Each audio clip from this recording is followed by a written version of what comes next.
last stand, and I came to deliver. Been called a Clinton operative, a Russian, and a grifter. By libs, a Washington student debt, proud to be an intern, sucking up to pigs who get a tax cut in the midterms. You cut the ties but never heal the wrist burns. Capitalist shackles wrap and penetrate like ringworms around the necks of those whose deaths will not affect the king's purse or the coffers of the company the king serves, who manufacture mandated tinctures. Their safety data hanging from a fixture, half a mile skyward, just dangling from the rafters. My grift is sobbing till I'm cackling with laughter. I guess I would have made a decent actor. I'd be great at crying on command until they cut plus 40 minutes after. When the director waves a hand, it ain't a rap, it's now a legal matter. Honey, my grift is weeping on a mic until I'm hacking up airstrike verses like it's bombs away and batter up. Swinging on these bigots, they keep killing us to fatten up. Kill the switch, eat the rich, I think they're finally fat enough. Grab your knife and fork, the world is yours, just say you've had enough. And if you're comfy, you could go ahead and laugh it up. Tell me how the most important vote I'll ever cast is like the choosing of a bus, in that it might not take you anywhere you want, but no one can deny the fact the bus is now no longer where it was. And that's the kind of progress we should celebrate and trust. Spoken like a kid who never took a bus. Spoken like a piece of shit that used some cash to mask his stink and truly thinks he's one of us. Spoken like a terminally unserious person who equates our cries for rights to mixed up orders from a server. It paints a privileged picture of what you would label urgent if the worst thing you've experienced in life has been the time your waiter accidentally brought a tray of gold flake scallop when you clearly ordered gold flake urchin. And now you're storming out the restaurant and hopping in a Tesla. You got 80 pounds of Tony Fauci merchant. Rewind to chains and in a Tesla, you got 80 pounds of Tony Fauci merchant. Life's not just a way to waste your free time. Air that's fit to breathe is not a free ride. Free ride. Rewind to a chance won't make you wait in such a long line. Life's not just a way to waste your free time. Air that's fit to breathe is not a free ride. Free ride. Best to place your bets on weaponizing the identity of every limp progressive claiming grassroots integrity. Policy is a slippery slope for all of its complexity, so flex your brave resistance with this Ilhan Omar NFT. Numbered one of 723. Each depicts her valiantly championing a bill before she lays it at a donor's feet. And she can throw her hands up in the air with AOC and say if only Nina Turner could have voted present too, that's why we need another seat. We need some more progressives we elect to only tweet, who live to serve humana and their label of elective slapped on every patient's gravest needs. And every station plays the theme that medical professionals agree on the effectiveness and safety of injections authorized for this emergency. And in purely unrelated news, the profits of the ones who manufacture vaccines just increased by nearly 36 billion with a fucking B. Sometimes it feels like we're the only ones that see. Sometimes it feels like all of us are lost at sea. And every time we think we see an island on the tip of the horizon, it turns out to be another measure making sure we're kept within the watchful eye of murderous authority. And so I guess my grift is crying for the future they denied us, where the people who would buy us are a mockable minority. And we are more than genomes under warranty.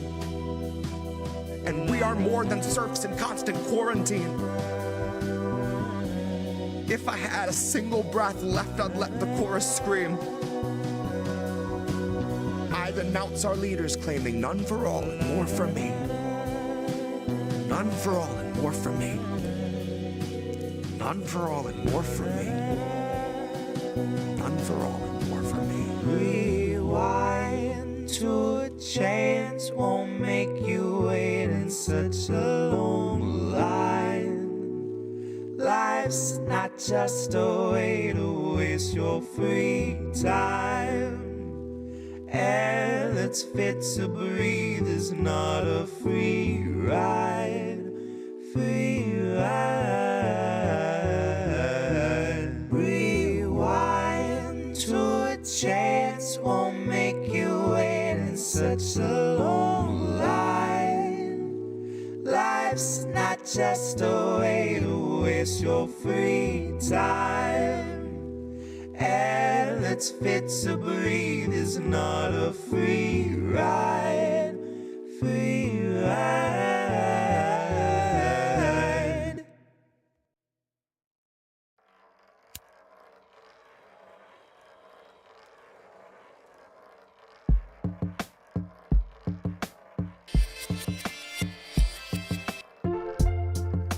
Told to come alone.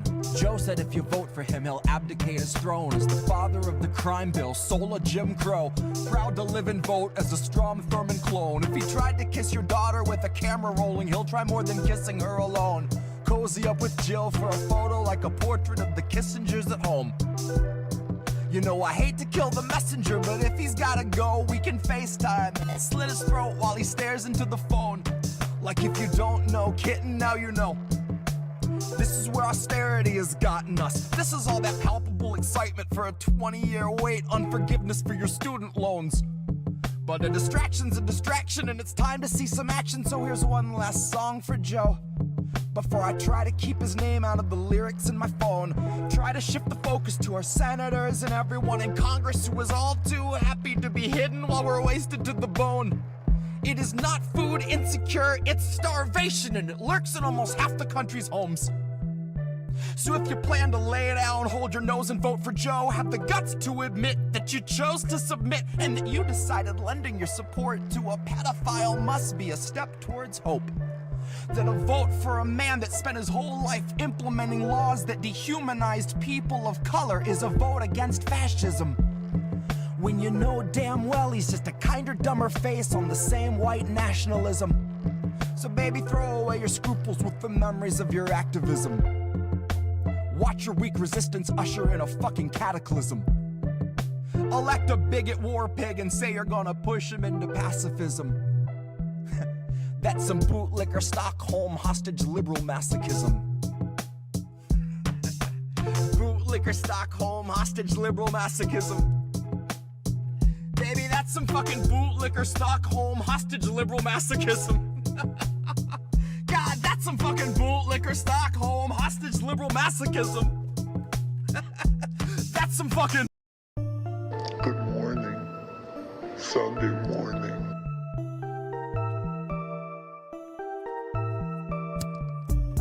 Good morning, Sunday morning.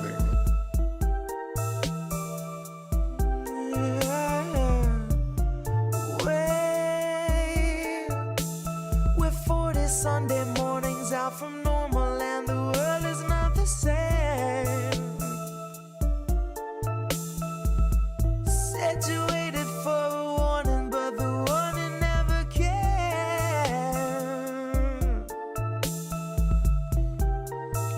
Don't shine a light in my face.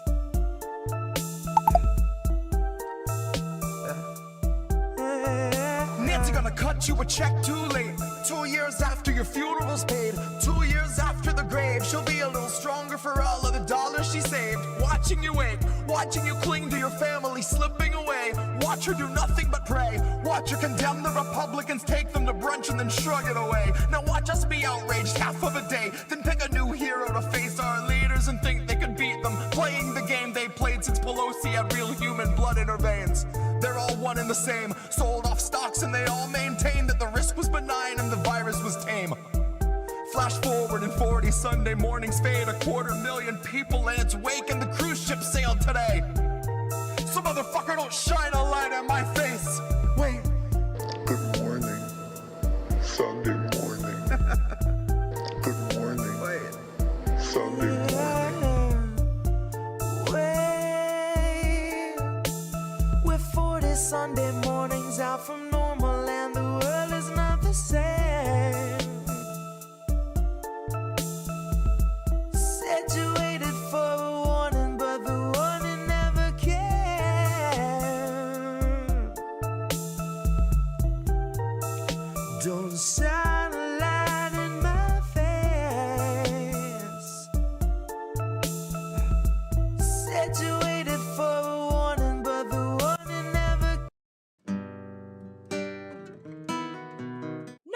Indie Left. What is happening here? To check out independentleft.news. The Indie News Network. Indie Left News. Oh, hey, Indie Left. IndependentLeft.news. Great work. Indie Left News. IndependentLeft.news. Independent Left News. Shout out to Independent Left News. Shout out. Oh, what's up, Independent Left? Friend show. Thank you, independentleft.news. The INN, Indie, you're wonderful. I think Indie was onto something. Independent News Network, Indie News. Yeah. What's up, Indie, over on Rockfin? Independent News Network, also known as INN. Indie Left News. I don't know if I would have made it through that 3 weeks without Indie, honestly. No, I was just going to ask Indie. A huge thank you and shout out to Indie Left. No, you know what we're doing? We're world building, Indie. Indie Left News. You were doing the INN recruiting. Indie News. Independent Left News. Shout out to Independent Left News. Check out Independent Left News. At Indie News. I see Indie's in the chat. Hi, Indy. Okay, great. Bye. Oh, hi. Yeah, no, we're here. Hi. Hi, everybody. What's up, everybody? What's up? It's Indy. It's Reef. It's Sunday. It's up close, Indy and Reef and Sunday. So it's How Do We Miss That? Yeah, we got so much happening this week. Oh my God. Did anything happen at INN this week? No? Reef was on Sabby Sab's Friday night. How about that? Colin was on RBN. I was. Colin was on Hardlands Media. Yep. Holy moly. This was a really big for Indie News Network. By the way, we're members of Indie News Network. We're streaming live on Indie News Network. We're also streaming live on IndieLeft.media. Indie Left Media's YouTube channel. We're working on getting a site back so that we can actually stream directly to our website again. But yeah, we had a lot happen this week. So, Colin going on the squad thing and challenging Congress and challenging the squad there at their little fundraiser and having to pay $75. We're going to reimburse him for that for sure. INN will get him back.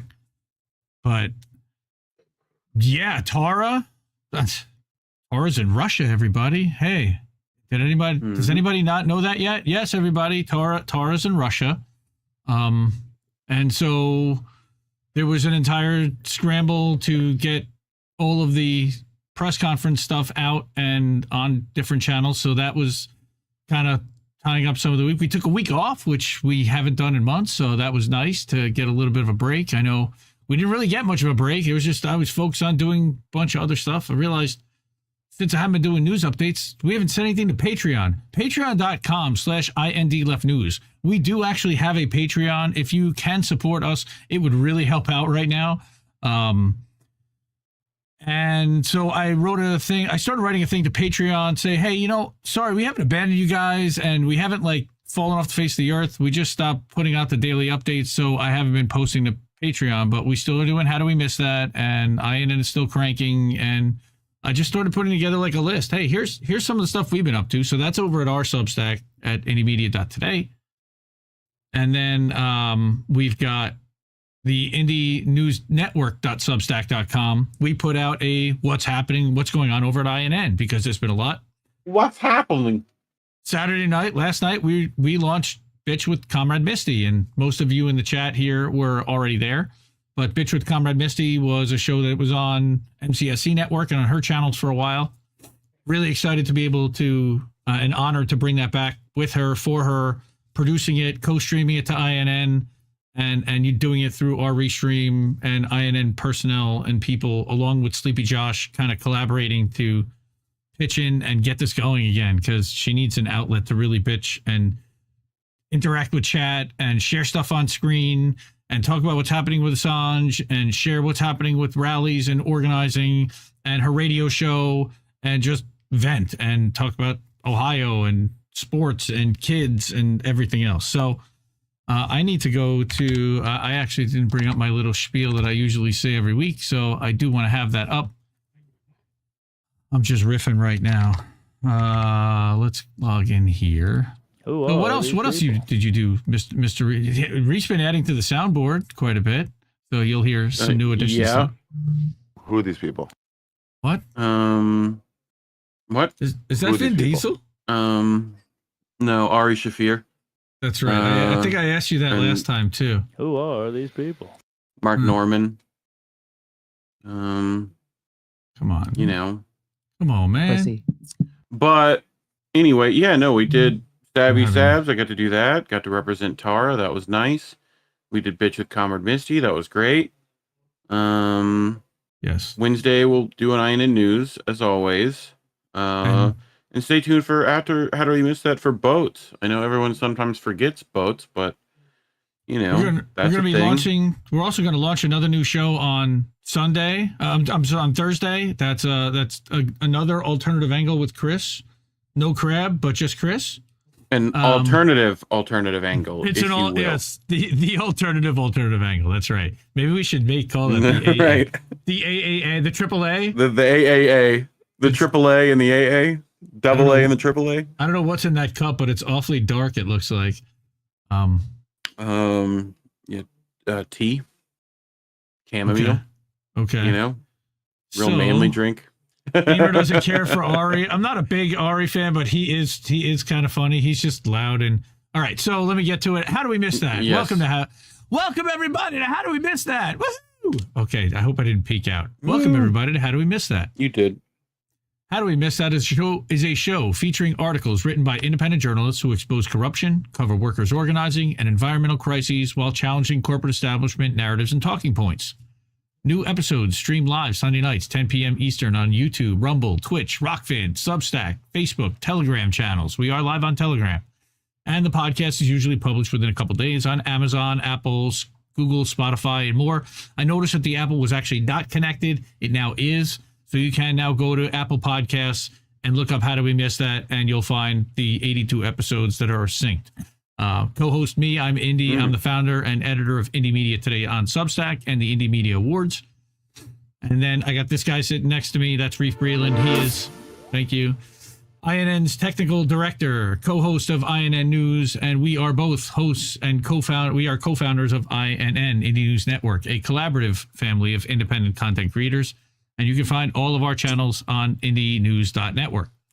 Please make sure to like this stream, share the link, subscribe to our channel, all the platforms you watch and listen. Like I just said, I listed a whole bunch of them there. You can give us 5-star rating, please, wherever you can on the podcast.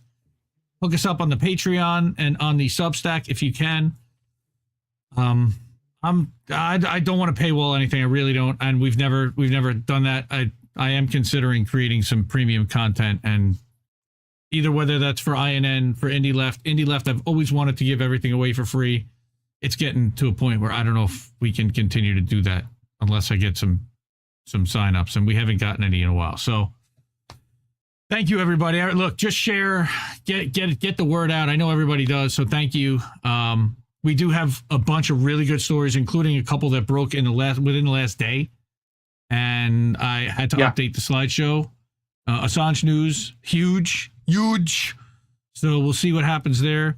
But I say let's get to it. Bam.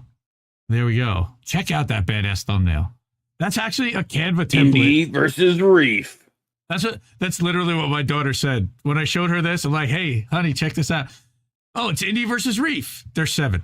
Choose your fighter. No, it's Indy and Reef. And like, it's no thumbnail that we've ever done for the show has showcased that there's another guy on this show. So it's like, there's actually 2 of us here. So that's a thumbnail.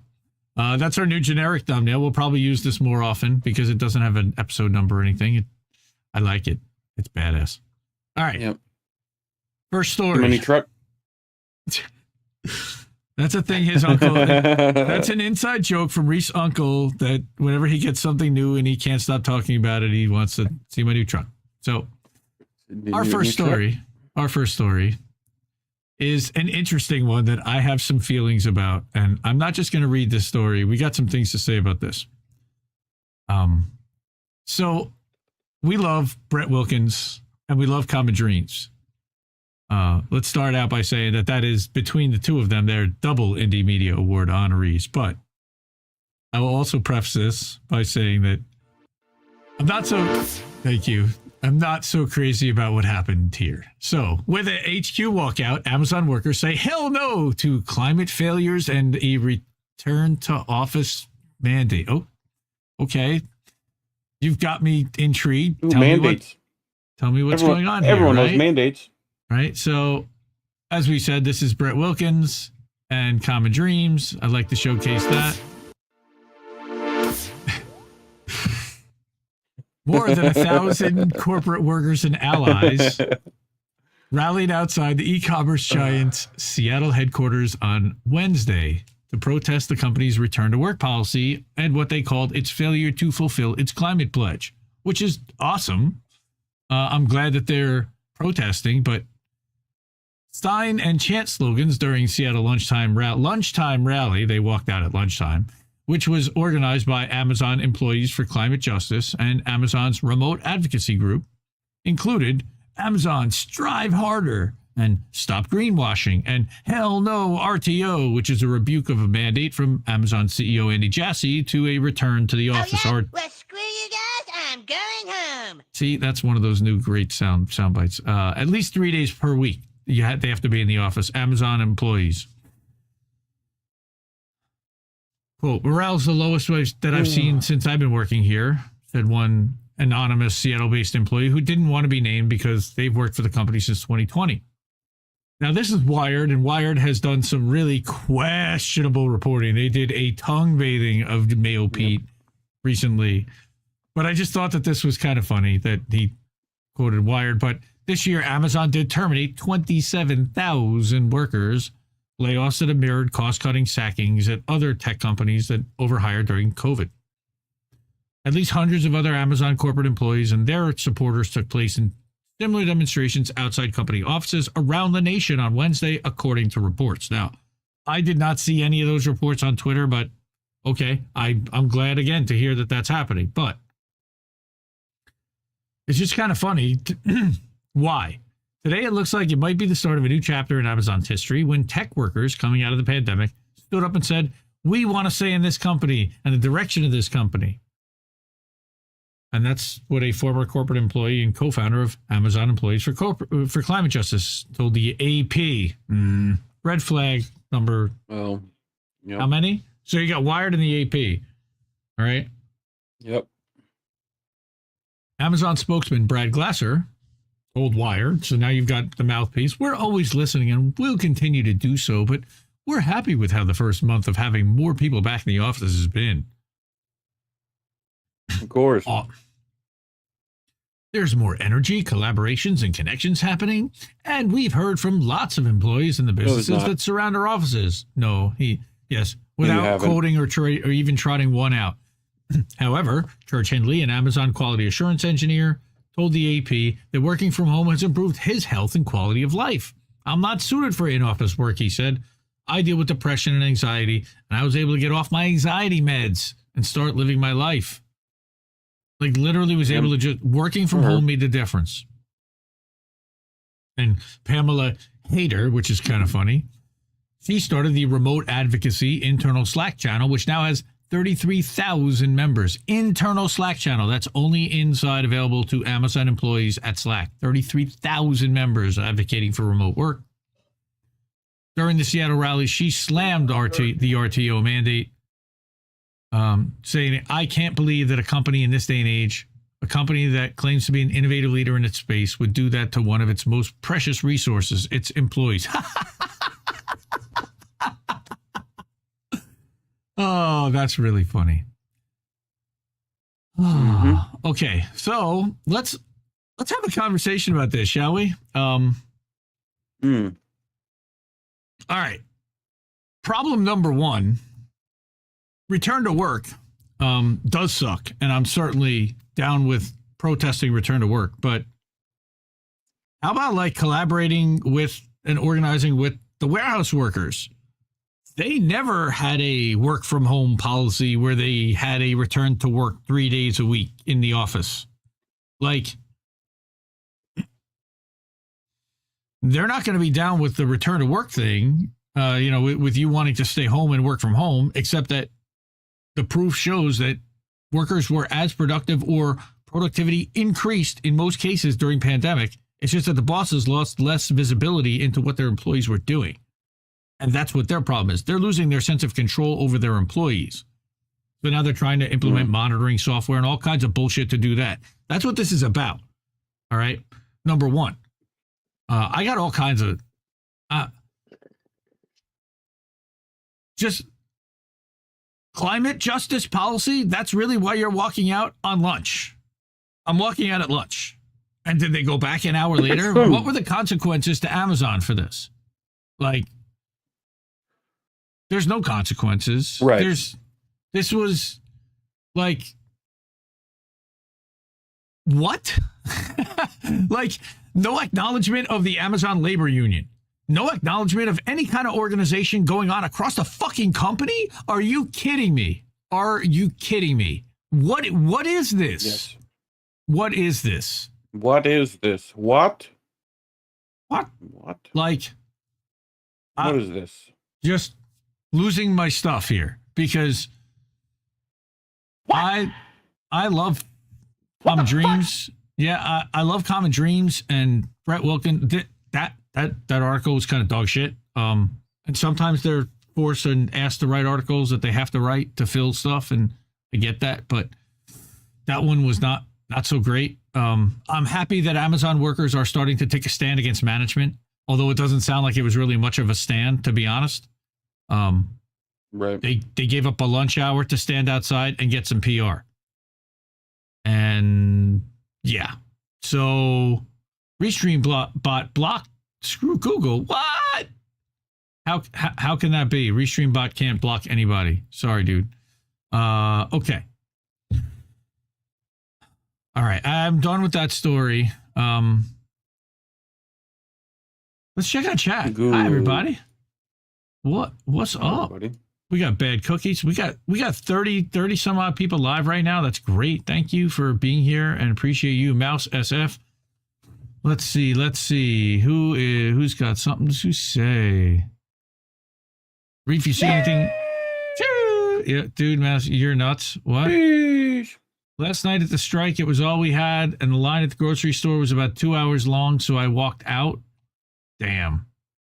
EC dub. Well, we like that. Okay. Lots of conversation going on here that I can't keep up with because I do want to get to the next story. We got some nice buzz going on here. Cool. All right. Hi, everybody. Colin, INN in the house. Great stuff this week, man. So proud of Colin. Stepping up. RBN. Hardlands Media. Bad. INN News. Bad Cookie says they're jelly right now. Well, I'll be your peanut butter. 14 grams of 30% orange push pop. Ooh, that's pretty. I'm hitting some. What was that? What was the strain that the Ooga Booga Skywalker cake from Oz the Boomer and them yesterday? I think that's what it was. It was funny. I'm hitting green crack right now. My guys got me some beautiful indica heavy hybrids, and the sativa heavy hybrids. Indica couch, just like Kamala. Apparently that's her CIA code name is Indica Couch. But anyway, that's what they say. All right, ScheerPost. Hey, what do you know? Another Indie Media Award honoree. We like to feature them around here because they write the best stuff, and they're the best there are. They do. By the way, if you're on Rumble, you're fake views. I'm kidding. Hopefully you're not fake views. And say something in chat because I've had chat up the whole time and nobody said a word in chat. News. Rumble.com/C/independent left news, all one word. Okay. /fake news. This fake is an amazing comment, whatever you want to call it, sketch drawn by Mr. Fish, who is a beautiful leftist. And I think I've seen him in RBN chats or in somebody's chat recently. And he likes orange. It's actually red, but it looks orange there, but it's a bloody orangey red. And the reason why is because Chris Hedges wrote an article called "The Democratic Party's Crucifixion of Matt Taibbi," and I can't, agree more with him. This is, Chris Hedges doesn't write short articles, but this is one of his short articles. Reese gonna hate me about that. But I thought that this one also, like all the ones that we cover, are important. And I only saw, it's really funny, Lee Camp actually covered this yesterday. I saw that he did a thing about Chris Hedges and Matt Taibbi. I'm like, God damn, is this guy looking at our show notes? Does he have access to our Google Drive or something? Because it feels like we do a lot of the same stuff. And shout out to Lee Camp. I know he was on Sabby Sabs earlier today, so go check that out. Chris Hedges, the Democratic Party's crucifixion of Matt Taibbi. And I hate dictating, but I want to read this because it's so, it really is kind of cray-cray. On December 24th, 2022, Christmas Eve, which is actually, I was in the ER, Matt Taibbi was in a room at the Park 55 Hotel in San Francisco, pouring through reports sent to Twitter from an entity called the Foreign Influence Task Force, or the FITF. The FITF is an FBI-led interagency task force that forwards moderation requests from numerous government agencies, including Homeland Security, CIA, Pentagon, State Department, to social media outlets. Yeah, we knew this. Taibbi was given access to the internal traffic by Twitter's new owner, Elon Musk. It revealed how the FBI and other government agencies, OGAs, routinely suppress news and commentary. He published a Twitter thread that night, Christmas Eve, with the Twitter headline, Twitter and other government agencies. There would be a list of YouTube videos, he said, when Chris reached him by phone. This is a relays of details of a phone conversation between Chris and Matt. There'd be a notation that would say, we assess that all these are created by the Internet Research Agency in Russia. We assess that they're promoting anti-Ukraine attitudes. I would see that all these videos are no longer on YouTube, and you can make your own deduction from that, but that was the pattern. They would send Excel spreadsheets full of account names, and either all or most of them would be gone. Not Excel spreadsheets. How dare they? Death by spreadsheet, bro. The content was suppressed. That was suppressed, including right-wing and left-wing reports critical of the dominant narrative advanced by the Democratic Party and old establishment wing of the Republican Party, which has been folded into the Democratic Party. The anti-Trumpers, the never-Trumpers. Threads from the Yellow Vest movement, activists from the Occupy movement, Global Revolution Live, negative stories about Joe Biden, reports on the Ukrainian energy company Burisma that paid Hunter Biden about $1 million a year while his father was vice president. Right. Is that right? While he was VP? I thought it was after he was VP, but I guess it was while. Positive stories about Venezuelan President Nicolas Maduro. Reports about Ukrainian human rights abuses. Details of the contents of Hunter Biden's laptop were part of the plethora of accounts that were flagged and disappeared. And Chris Hedges himself, I was a victim of this censorship. The 6-year archive of my show On Contact, broadcast on RT America, was erased from YouTube, although not one show was about Russia and none violated YouTube's content guidelines. Episodes were later reposted on the Chris Hedges YouTube channel. The show gave a voice to those targeted by the FITF, anti-imperialists, anti-capitalists, prison reform advocates, Black Lives Matter and Palestinian and activists, anti-fracking activists, and independent intellectuals, journalists and authors, including David Harvey, Chomsky, Sami El-Arian, Glenn Ford, may he rest in power, Amira Hass, Mumia Abu-Jamal, Free Mumia, Roxanne Dunbar Ortiz, Medea Benjamin, Nils Melzer, Pankaj Mishra, Glenn Greenwald, Matt Taibbi, and Brother Cornel West. That's a pretty good list. The FBI, before the release of Taibbi's Twitter thread on December 24th, had denounced the Twitter files, of course, as the work of conspiracy theorists who fed the public misinformation and whose sole purpose was discrediting the agency. They must think us unambitious if our sole aim is to discredit the FBI, he said. After all, a whole range of government agencies discredit themselves in the Twitter files. Why stop with one? Yeah, right? So Taibbi was acutely aware of these Christmas Eve revelations, for which for the first time revealed the role of CIA would further enrage the intelligence agencies, which of course it did. Taibbi says that his understanding is the FITF has a staff of at least 80. It consists primarily of the FBI, but also includes people from DHS, Office of DNI. The FITF was the conduit for content moderation requests that went to the tech platforms. They had something called an industry meeting, which was at first monthly and then weekly, leading into the 2020 election. I think we covered a lot of this in the Twitter Files coverage before. It included companies like Twitter, Facebook. What? Yeah. Twitter, Facebook, Pinterest, Wikimedia. Ugh, that's not WikiLeaks, but that's Wikipedia.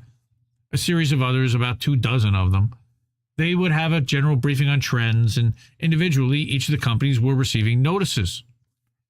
Some of them were receiving them weekly from FITF. Twitter was. We know that because there were very specific instructions on how it was done. Requests that came from states went through the DHS. Requests that came from the federal government went through the FBI. They went through a program called Teleporter, and that's how we got those documents. I mean, they have this whole thing nailed. And then I didn't know that Matt Taibbi apparently lives in New Jersey. That's shout out to New Jersey. Chris Hedges and Matt Taibbi and Indy all live in New Jersey. In March, and Colin's mom and Big Mad Crab and Angel Rivera and a bunch of other people close to us.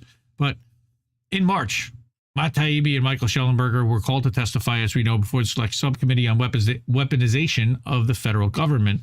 And it was really an ambush from the Democrats while the Republicans asked serious questions. But while Taibbi was testifying on March 9th, an IRS agent visited his house in New Jersey, which I think we also talked about, right?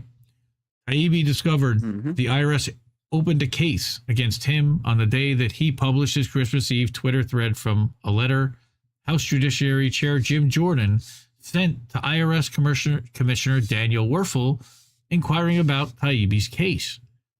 It was a Saturday. It was Christmas Eve. Taibbi didn't know taxes. The case is 4 years old. All this suggests that the FBI case was politically motivated and that the FBI was monitoring Taibbi. Again, I don't think there's any surprise there. Axel the Dissident, welcome to Rumble. Woohoo! One real person. Thank you. You are not fake views. All right. Fantastic. Thank you. So, and I will copy and You're paste welcome. Your chat over to, this is what RBN did. So this was Axel the Dissident posted this over on the Rumbles, whoever that is. But thank you, Axel, and good to see you over there. So, quote, Matt Taibbi deduced that there's probably little doubt that they were at least closely following all the Twitter Files reporters, but probably they were monitoring in other ways too. One of the reasons I agreed to testify before the Weaponization of Government Committee, and I got a lot of grief from old lefty friends. I don't know what old lefty friends those were, unless they're kind of Democrats, who were upset that I was appearing before a Republican-led committee. Of course, because they're still playing into the red-blue instead of everybody's in it for the green. Was that the other mainstream news reporters weren't picking up a lot of these stories that I thought really needed some attention. I needed other reporters to do some work on this, and my thinking was if I testified in Washington, it might get some more attention, not just nationally, but maybe globally. And of course, Taibbi ran into a buzzsaw of orchestrated character assassination. Democratic members of the committee rarely let him speak. They delivered vicious and insulting diatribes. He puts up a clip of Debbie Wasserman Schultz, one of the worst humans that exists, along with Sam Cedar and other hosts of the Minority Report, attacking Taibbi. Okay, I'm not going to play any of that nonsense. They don't deserve our airtime or any of our space. He says, I expected there to be hostility in the questioning, but what happened in that hearing was amazing, even to be involved with as a spectator. And I think he basically told Sabby Sabs the same thing. Rather than engage with the material of the Twitter Files reporting on any level, even negatively, it was pure character assassination. The ranking member called us a direct threat to the people who oppose us. We were so-called journalists. We were the lapdogs and scribes of Elon Musk. We didn't believe in Russian interference. We didn't respect authority. I had tinfoil hat. I had a tinfoil hat I was told to take off by one member. It was one member after the other creating clips of video that were replayed on MSNBC, MSDHS, and CNN later that night.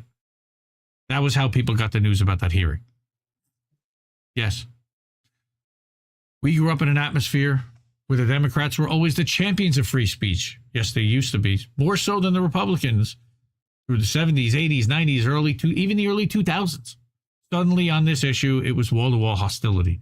There wasn't a Dennis Kucinich or Bernie Sanders type. Bernie Sanders type who stands out from the crowd. Because guess what? Bernie Sanders certainly didn't stand out from the crowd either. There are no dissenters in the ranks of this party anymore. Now, Bernie Sanders isn't in the House. He couldn't do anything to stand up in the committee, but he certainly could have stood up and defended Matt Taibbi at any point. Has that man opened his mouth? All the Bernie cucks still out there? No, they think Matt Taibbi's I don't know, working for Putin, which is hilarious. Putin. But Matt continues that the old school ACLU-like liberals, they're just gone now. Well, that's kind of us. We're independent now. Yeah. There's this new movement that doesn't really believe in countering bad speech with better speech. They believe in closing it off and shutting it down. That's what the Twitter files were about. That's why there was so much hostility. Mm-hmm.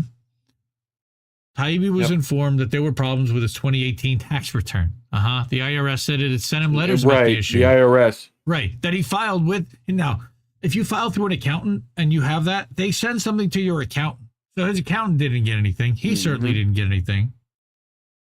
Which, side note, I love how Biden is now using the IRS, like all the new members of the IRS, as saying he made more government jobs.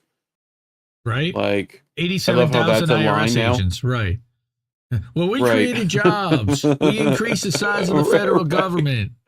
Right. To go after people that didn't report their $600 withdrawals from the ATM. Now that's a lot of damage. Yeah. So, he also had electronic confirmation from the IRS that his 2018 tax return had been received.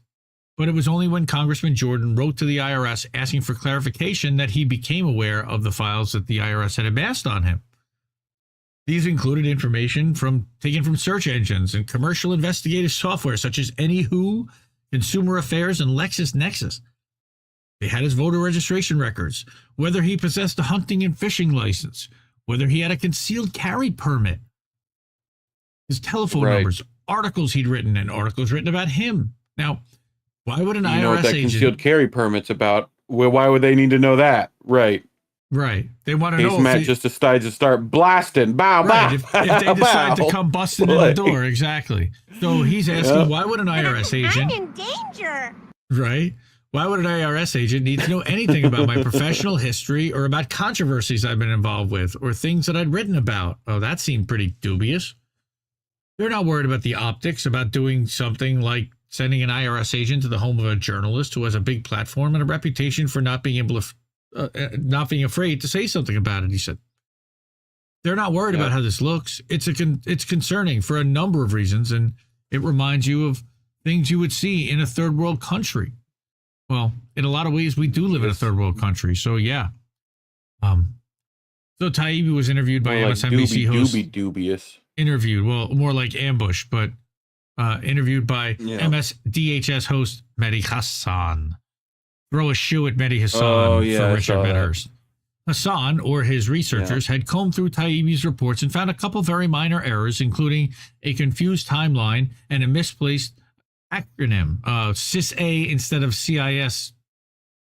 It's like it's CIS and then CIS-A, which are two different organizations, and he retracted it and he changed it and he admitted that it was wrong, that he got it confused, whatever it is, but AOC seconded the accusation. Of course she did. The ranking committee member, Stacey Plaskett, who actually has no vote on the committee, sent Taibbi a letter accusing him of lying to Congress, and she threatened him with a 5-year prison sentence. We talked about that. And that there are 3 steps to destroying a reporter who can't be bought off or intimidated. This is Chris Hedges telling this story now.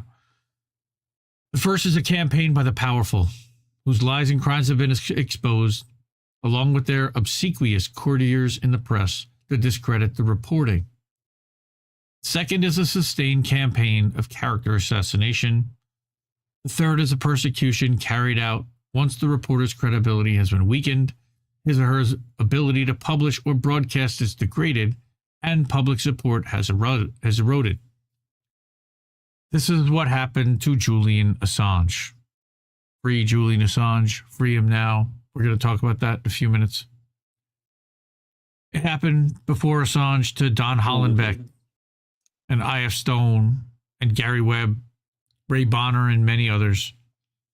It's what is happening to Taibbi, whose revelations of widespread censorship by the FBI, CIA, Homeland Security, and other government and intel agencies, OGAs, have enraged the ruling class. Mm-hmm. You said Bonner. I did. I don't know if they'll win. Let us hope not. But the deafening silence by nearly all press outlets to what they're doing to Taibbi, as is true for Assange, is ominous and self-defeating.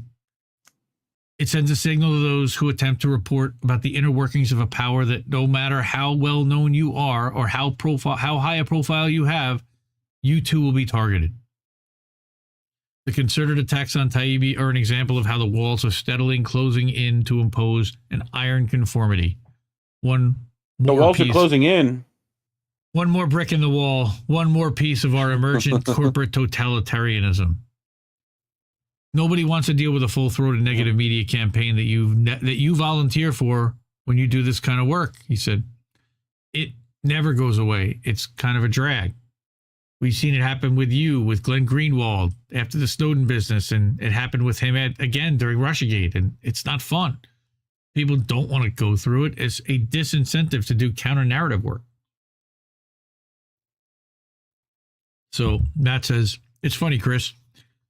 I thought a lot during this process about your book, Death of the Liberal Class. There have been so many different instances where basic story that we're looking at with a lot of Twitter Files reports were breakdown of the system of checks and balances. Civil society organizations, the media, private industry, and the government, they're all supposed to have different interests. They have a check on each other. But what we're seeing is, underneath the surface, they're engaged in anti-competitive behavior.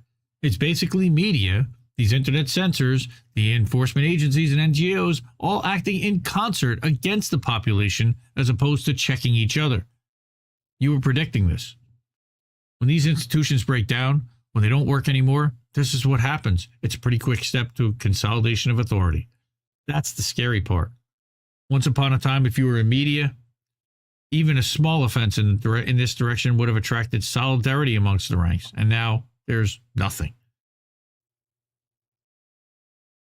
Somebody got censored the other day, or Mike Figueredo, Humanist Report, complained about being demonetized and not making any money. But talking about solidarity, demonetized. Media, okay. Well, not really demonetized. He just hasn't made any money on his channel since being taken off the TYT boosted algorithm. Yeah, welcome to the world where everybody else has been living for the last few years, Mikey boy. But it sucks, and reinstate whatever. Well, you know what? He shouldn't even have it reinstated. He deserves to be down here with us. He shit on Colin. He's attacked RBN. The hell with this guy. Sorry. JB, again, I know JB, I love JB. He's a better man than any of us, I'll tell you. Because he reached out and said, hey, YouTube, restore his stuff. I know Sabby even said so, but I can be petty, and I'll wear my petty. That's fine.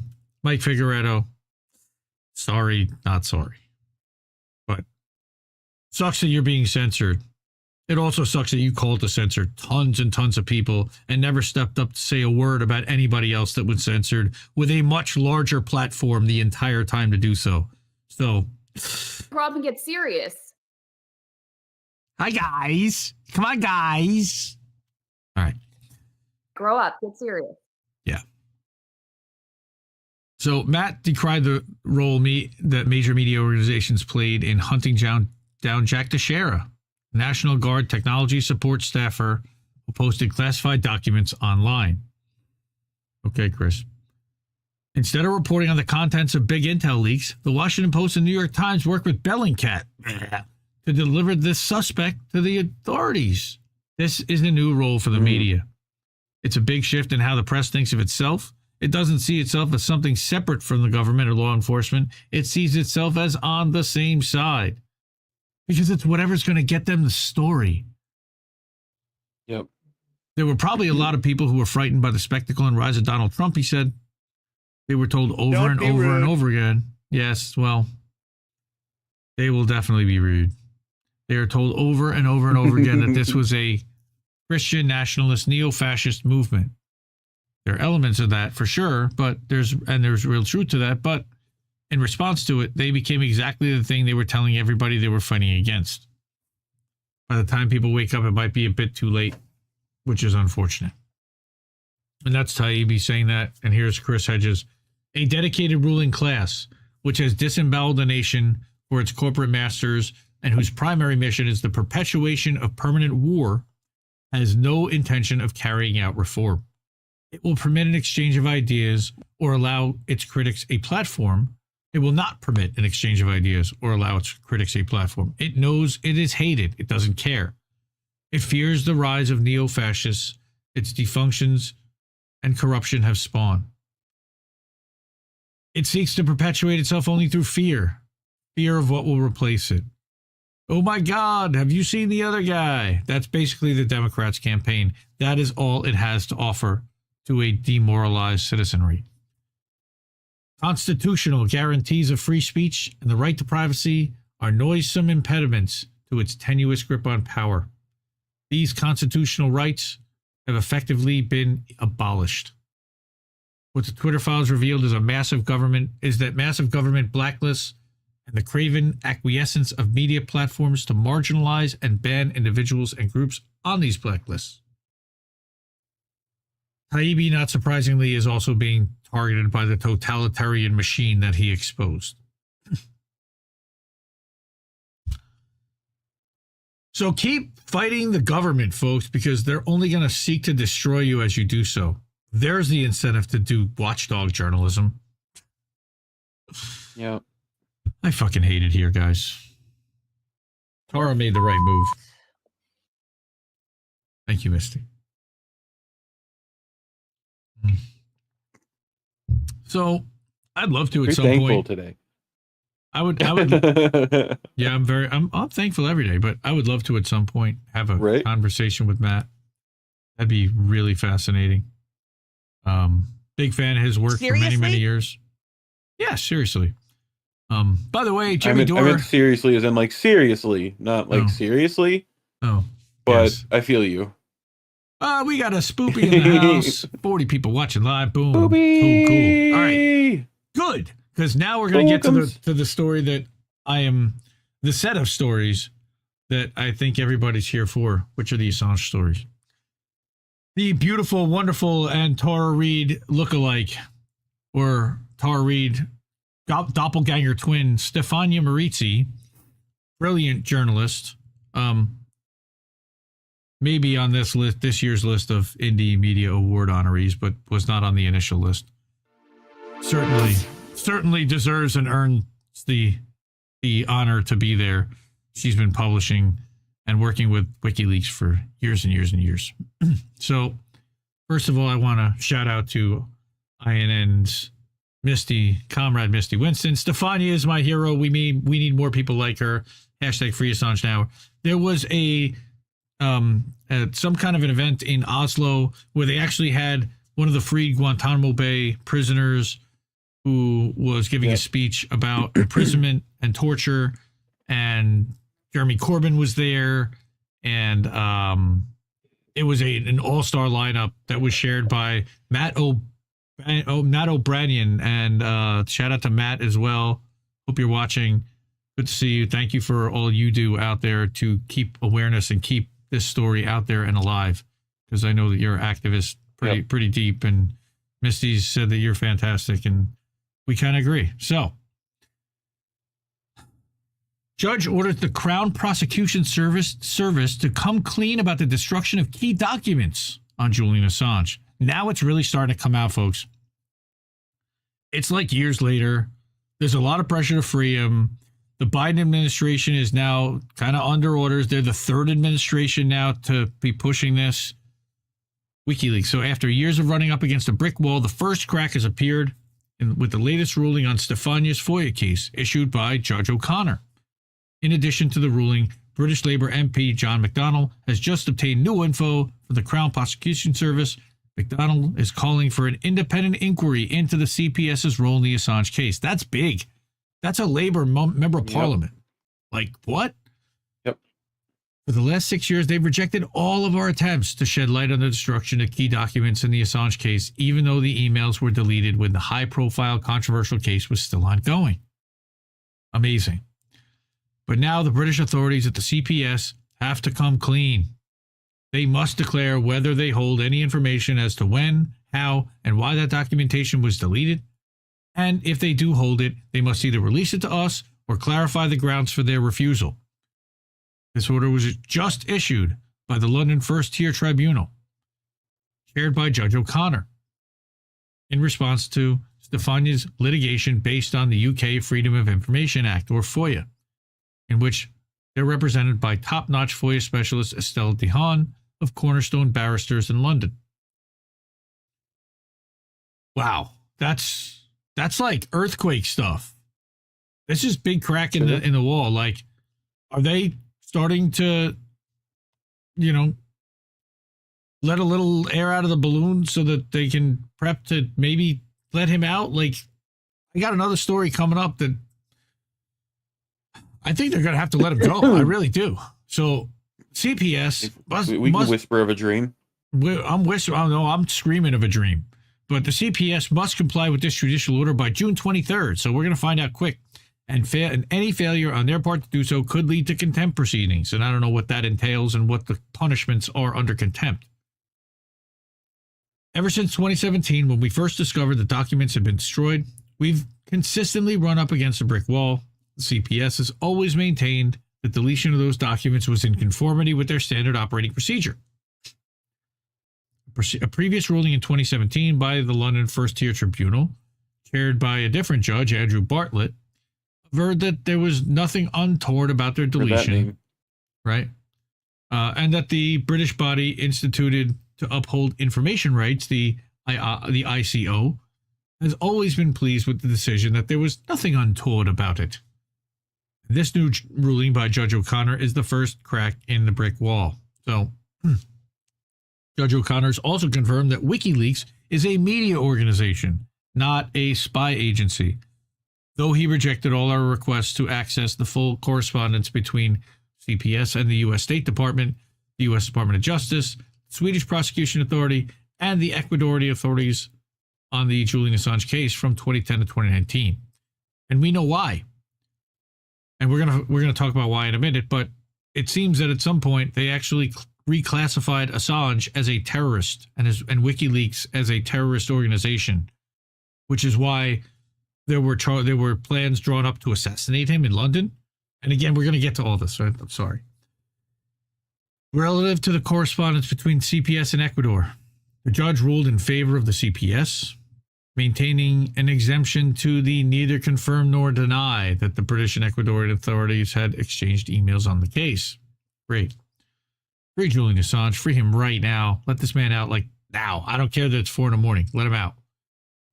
As for the case on all other correspondence between the CPS and Swedish authorities, between CPS and State Department, Justice Department, Judge O'Connor ruled that if released, the documentation would risk damaging the relationship of trust and confidence that underlies information sharing between prosecuting authorities, and that it would likely have a chilling effect on the relationship with both the Swedish and U.S. authorities, as well as with other foreign authorities.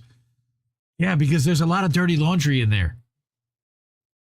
The ruling was issued in 2 forms: a decision available to the public and a separate closed decision which can be accessed only by the UK authorities at the CPS and by ICO. That's interesting. The documentation on which the closed ruling is based includes, among other documents, over 552 pages of correspondence between the CPS and the Department of Justice, between the CPS and the State Department, between 2010 and 2019, including the provision of legal advice and queries on wider strategic matters relating to Mr. Assange's extradition to that country. That's the stuff that they were talking about in the Isikoff letter, in the Isikoff piece for Yahoo, the one where Pompeo was talking about assassinating or have either him or somebody from CIA or someone from MI5 assassinating Assange in a shootout on a London street. I remember that was very clear. They were talking about that back in the fall. Yep. Right? So, amazing stuff. So that was given, like they just said right there, like she said, that was given to CPS and ICO. They now definitely have or have to reveal those 552 pages of correspondence. We know they exist. I would like to know what's in that correspondence too. So this correspondence is part of the documentation which we've been requesting under FOIA for years and which has always been denied to us, and yet accessing it would be crucial as British authorities are assisting the U.S. government in extraditing a journalist for revealing war crimes and torture as if he was a mafia boss or drug dealer, and jailing him as if he were a terrorist. I love how you literally to your coffee. Coffee.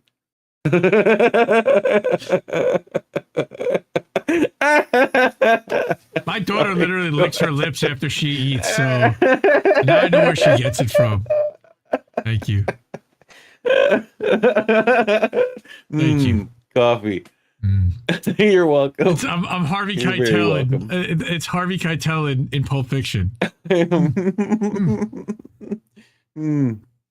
From Amnesty International to the International Federation. We have fun here, you folks. To the even though this is horrific stuff. Man's locked up in prison for life and facing 175 years in prison, but we're giggling and we have to make light of this as best we can. But see, it wasn't like a normal there's the hot that's hot. That's like good. But no, yours was like coffee. That's anyway, continue. Thank you. So from Amnesty International to the International Federation of Journalists, all major organizations for the defense of human rights and freedom of the press have all called for the extradition case to be dropped and Assange freed.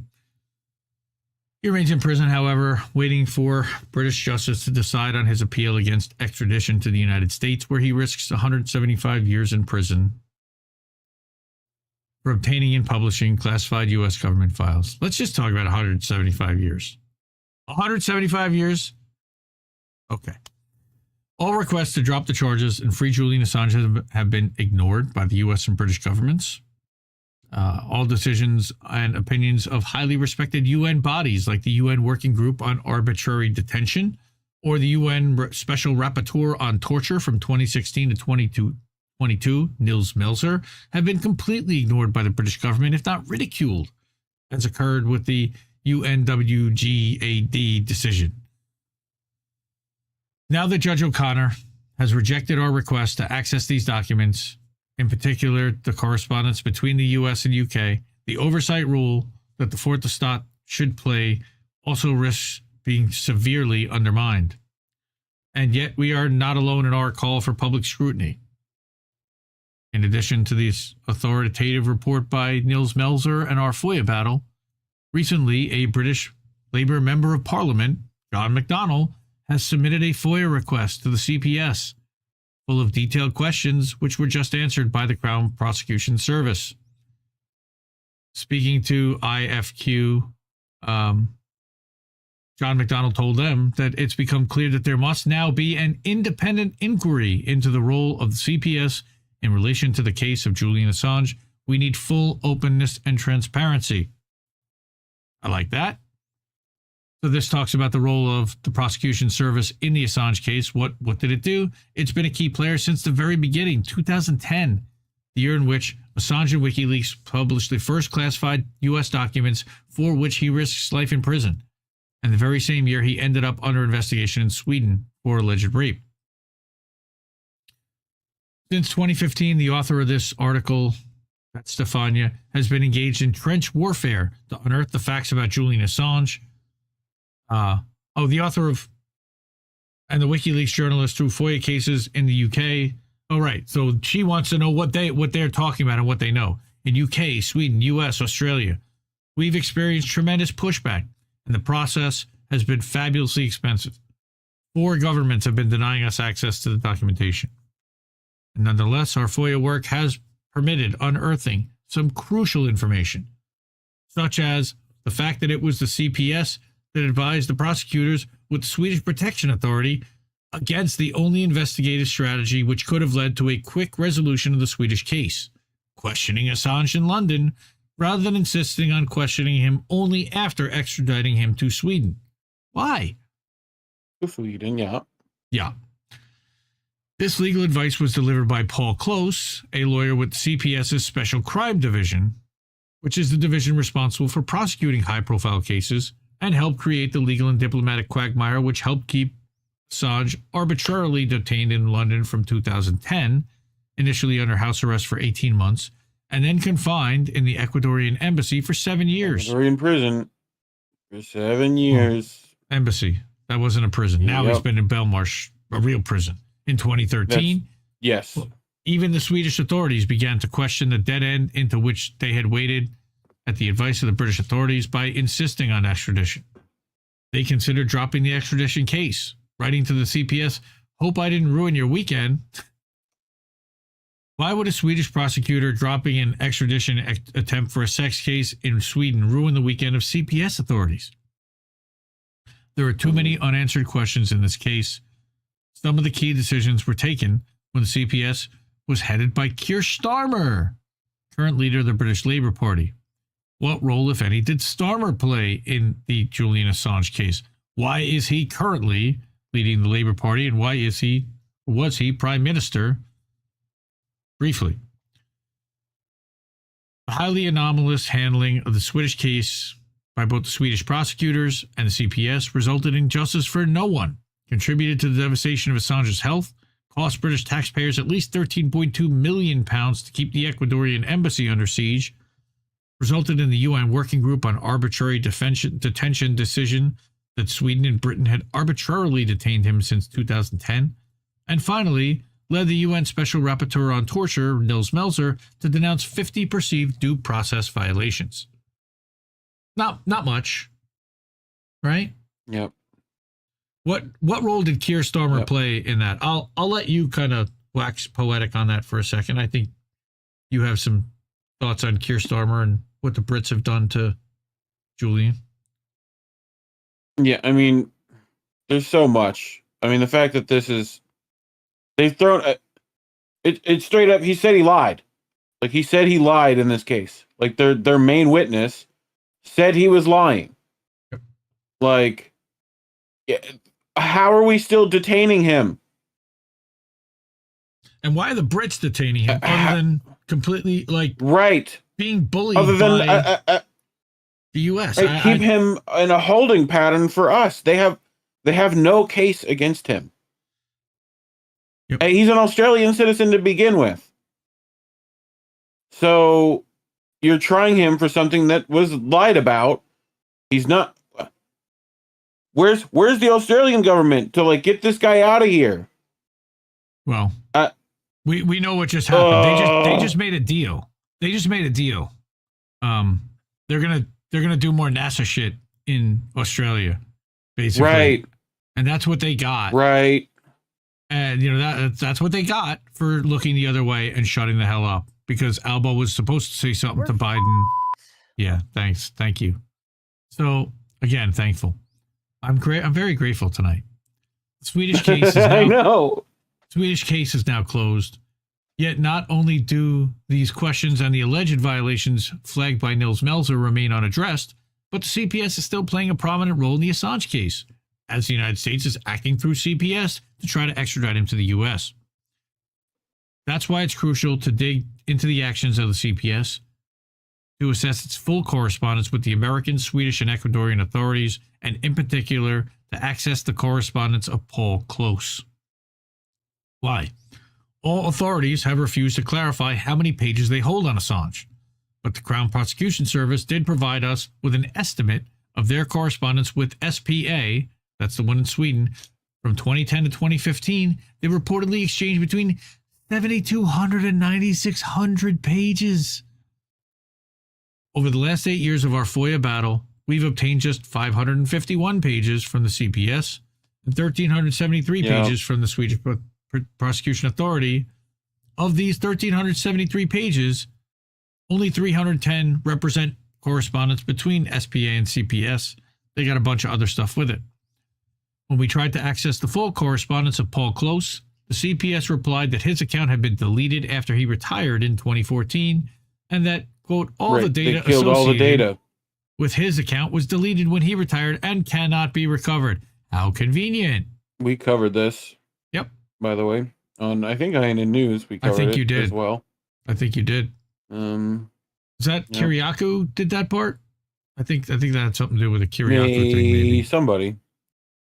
Sweden also destroyed a substantial part of the documentation on the case, including an email from the FBI dated March 2017, when we know the CIA was formulating plans to kidnap or kill Julian Assange. We discovered this fact only last February, and only because the Crown Prosecution Service disclosed this information about their Swedish colleagues to us after we tried to obtain these documents from Sweden for years to no avail.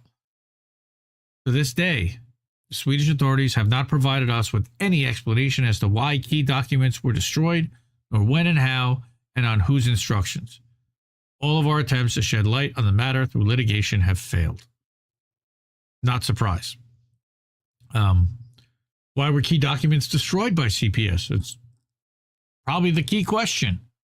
They've always maintained there was nothing unusual about the deletion of his account.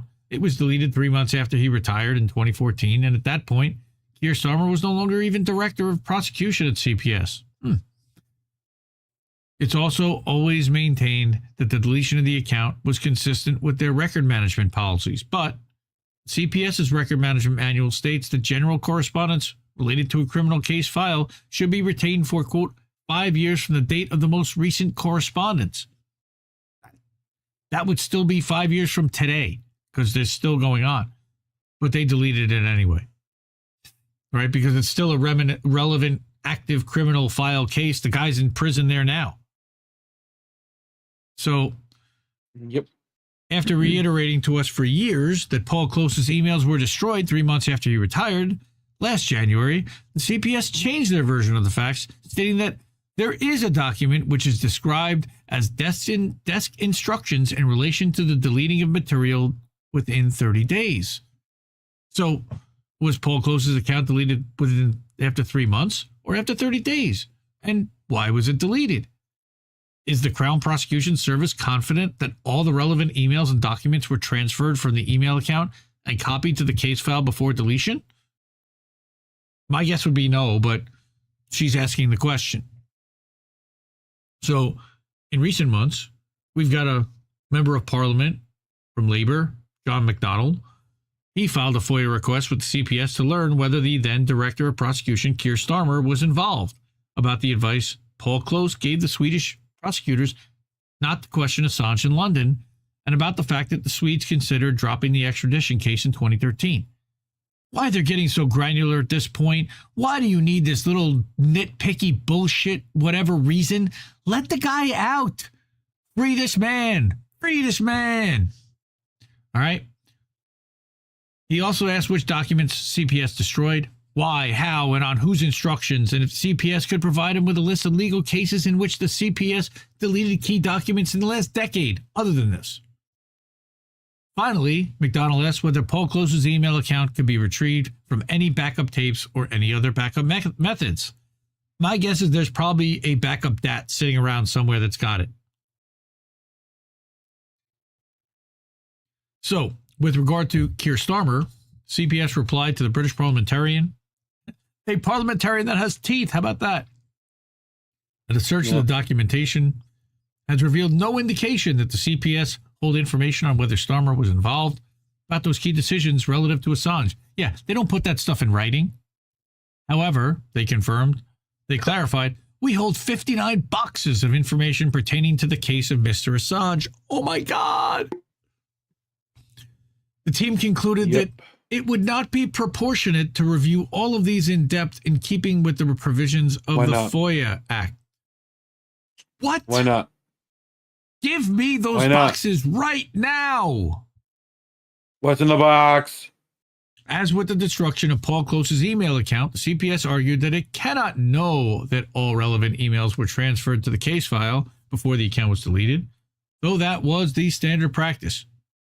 Finally, the public authority replied that CPS does not hold any backups of deleted email accounts, and that in the last decade, they could only identify a single case of premature destruction of case material related to a case other than that of Julian Assange. While CPS does not characterize the case of the deletion of Paul Close's account as a data breach, in the other case, it does. That's also interesting. Such bad luck for Julian Assange. He was held in limbo for almost a decade, in part thanks to the legal advice CPS gave to the Swedish prosecutors. Key correspondence on this case was destroyed perhaps 3 months or perhaps 30 days after the lawyer who worked on his case from the very start retired. There's no way to know what was destroyed and what was kept. There are no backups. In 10 years, there was only one case of premature destruction of documents. One other case. Assange's backlog was such that not only did the Crown Prosecution Service destroy documentation on his case, but Swedish prosecutors did so as well. As for the rest of the correspondence between CPS and the U.S. authorities, obtaining it by going through the law would seem to be mission impossible. John? That's Mortal Kombat. Yeah. I was thinking yeah, it's very similar. It's very similar. Right. So, John McDonald believes that there must be an independent inquiry into the role of the CPS in relation to the case of Assange. It could be the last and only chance. Will it happen? I don't know. But I don't know. Thanks to the phenomenal people over at Consortium News, Kathy Vogan. Shout out Kathy. She's phenomenal. She is, yes, an Indie Media Award winner, or at least Consortium News is. But Kathy publishes this tweet and says, for all you techs out there who want to know exactly why the Assange hacking allegations are bogus, here's the statement of the forensic examiner, Patrick Eller, expert witness in the extradition hearing. She says, one thing I should add is that in re-examination, Eller apologized for using Assange's name in his statement because there was no proof, nor was he asked to prove that the moniker Manning was chatting with was Assange. And she puts that here with this T-skiff or whatever. This is very complex stuff. Tareq Haddad writes a whole article about it, and that's what I want to share with you now. So let me go here, and I will back out of, go back one. Back here, keep out, bring this up, and go to Tareq Haddad's article. It's actually like really deep stuff, metadata. Shit. Who broke it down? Matt O'Brien broke it down today, and I didn't bring that up. Damn it. Let me see if I can find it real quick. Matt. Cue the Jeopardy music. All right. Read me some chats. Oh boy. I put the link to our episode on INN News with special guest Misty Winston, where we talked about those Assange files being purged. So sweet. People should click that little link out and watch it after boats. Sweet. Okay, I'm on his page. There's that Mansour thing from earlier today. He broke it down. Where was it? This was here. It is. Boom.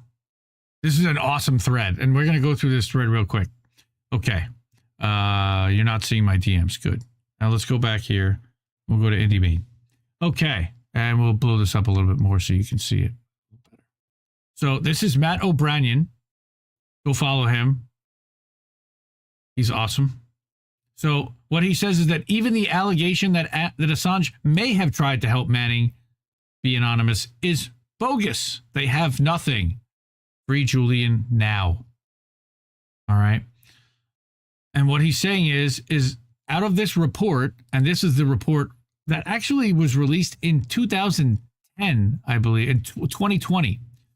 September 25th, Assange extradition hearings, statement of Patrick Eller. So we're just getting access to this. And what this is talking about is that this is shocking. I at least thought that they had a slither of grounds for suspicion Assange may have tried to help Manning protect her identity, but they have nothing. This testimony is from none other than the former command digital forensic examiner for the U.S. Army. He kind of has some knowledge about this. Right? Feel me? Mm-hmm. This expert testimony debunks the theory that Assange provided any assistance to Manning and strong evidence for an alternative explanation. Chiefly, Manning had already leaked most of the documents before the Jabber chat alleged to be with Assange even happened. Oh, great. So he just collected all of it. Mm-hmm. Cool. It was already out there and public. The hash Manning allegedly asked someone on this Jabber for help to crack would not have given her access to more material or even anonymous access to any material. Evidence is strong that she instead wanted it for reinstalling software after computers were re-imaged. More on her motive of cracking a hash only to reinstall programs after re-imaging. Others testified during her trial that she was asked to help reinstall software that was not approved but was deemed useful by her colleagues. And I read this earlier, so what a shock. Once again, key evidence was destroyed that would have helped to prove this alternative, despite specifically being requested by the defense team. So what you see is, again, a pattern of evidence being destroyed regularly. So to summarize, there is not a shred of evidence that Julian played any active part in the Manning leaking. Evidence to the contrary exists, and the key evidence was destroyed. This testimony was provided by the former Command Digital Forensic Examiner for the U.S. Army, of all people, where he says that he served for 20 years in the U.S. Army, during which time he held positions of the role of criminal investigator and supervisor of investigations relating to digital evidence in particular.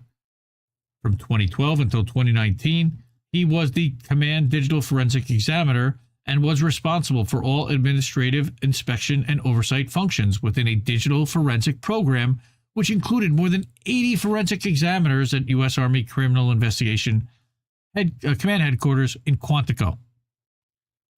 This is the guy who testified that there's no way Assange could have performed any part of the hacking because all the material was already out there and Manning already had it before she contacted Julian Assange.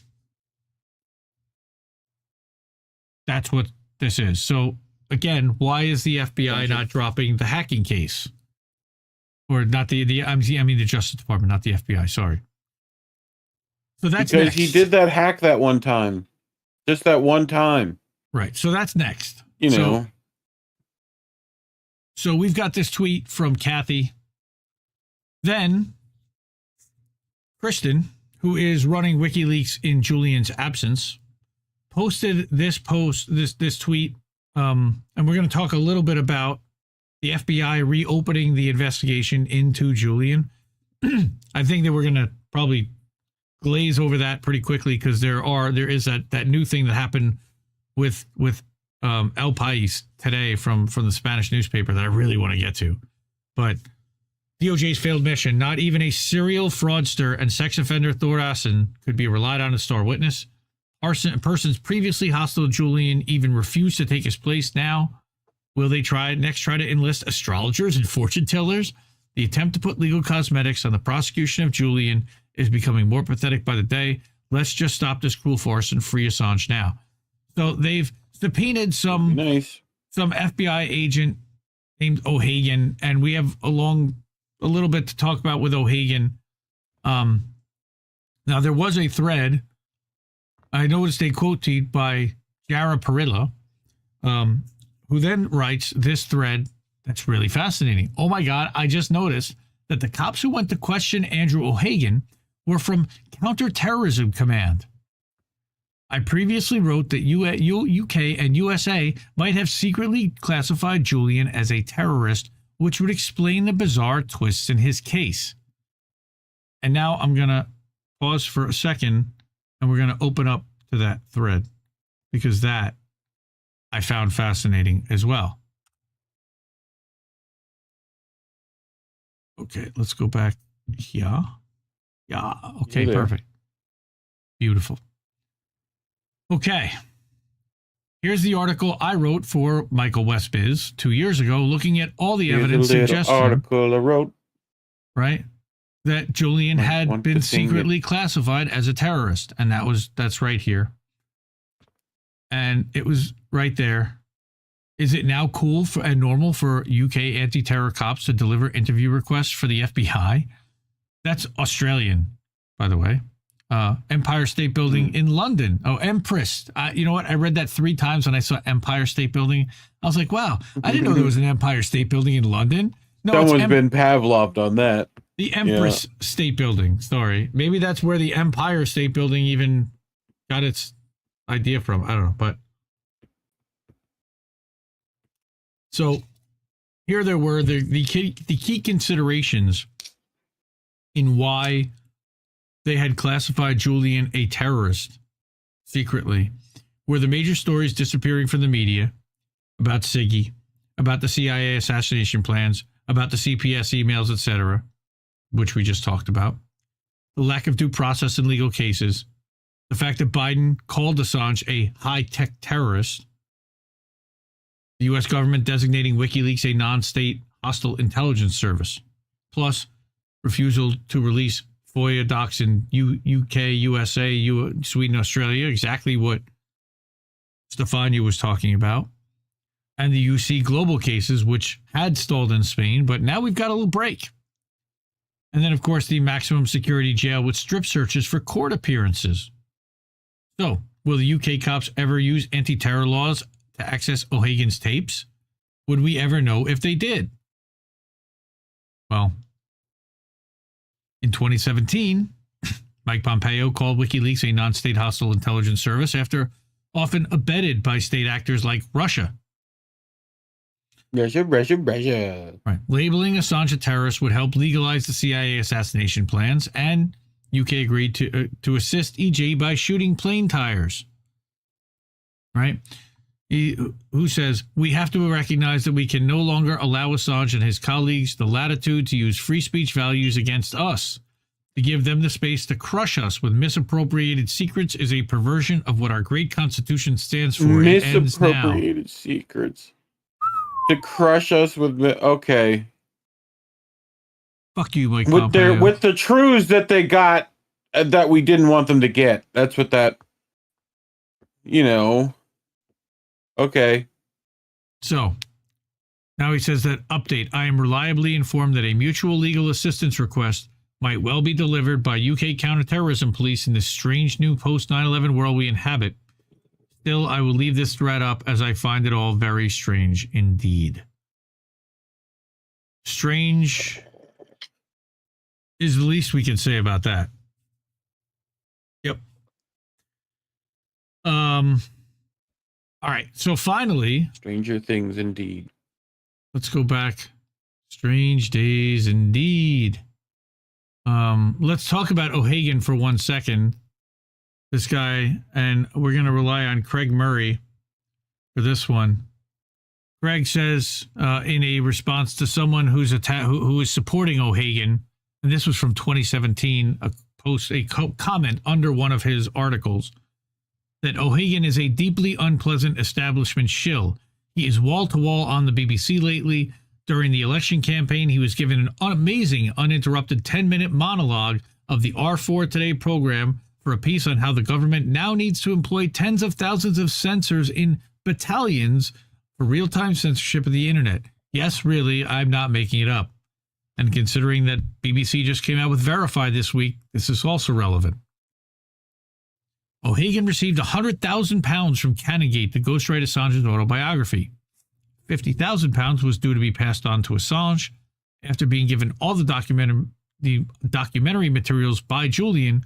O'Hagan decided to renounce the deal and keep all the cash by himself by doing it without Assange, keeping the documentary material. A very, very nasty person.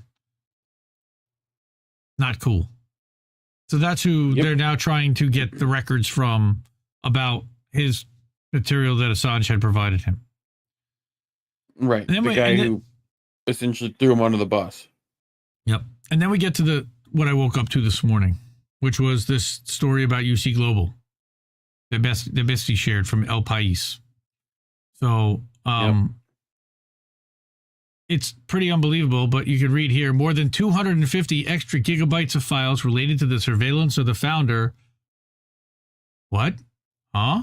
And then we also have Tareq Haddad, who had written a thing about the 2020 release that we talked about earlier, that Matt commented on as well, that Kathy had shared. Now we also have him commenting on this El Pais piece. He's written up a report, including his own original reporting on the matter. This is required reading in his opinion, and I would agree because it was really good. So let's go back there. Let's go back here. Let's go to Tareq Haddad's article and let's check out what he's talking about. But before we do that, let's go first to the El Pais article, because I do want to give credit to the man who wrote this article. And there's video here, and it's kind of heartbreaking, but I want to show this too. All right. So the writer is JOSÉ MARÍA IRUJO. I want to make sure we've got volume up. Good. And go.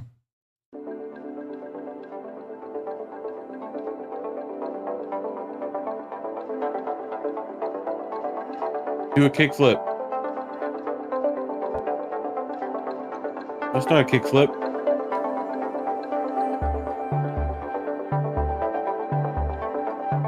Channel your inner Rodney Mullen. Do it.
Stella.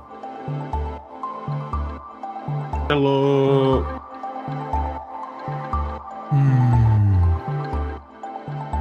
Jesus.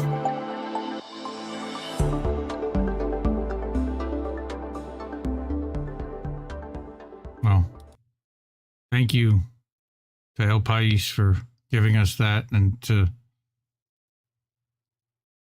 the Ecuadorian embassy. I mean, to the UC Global case that's going on in Spain. And we'll have that. Crab asks how recent the footage is. That was from within the Ecuadorian embassy.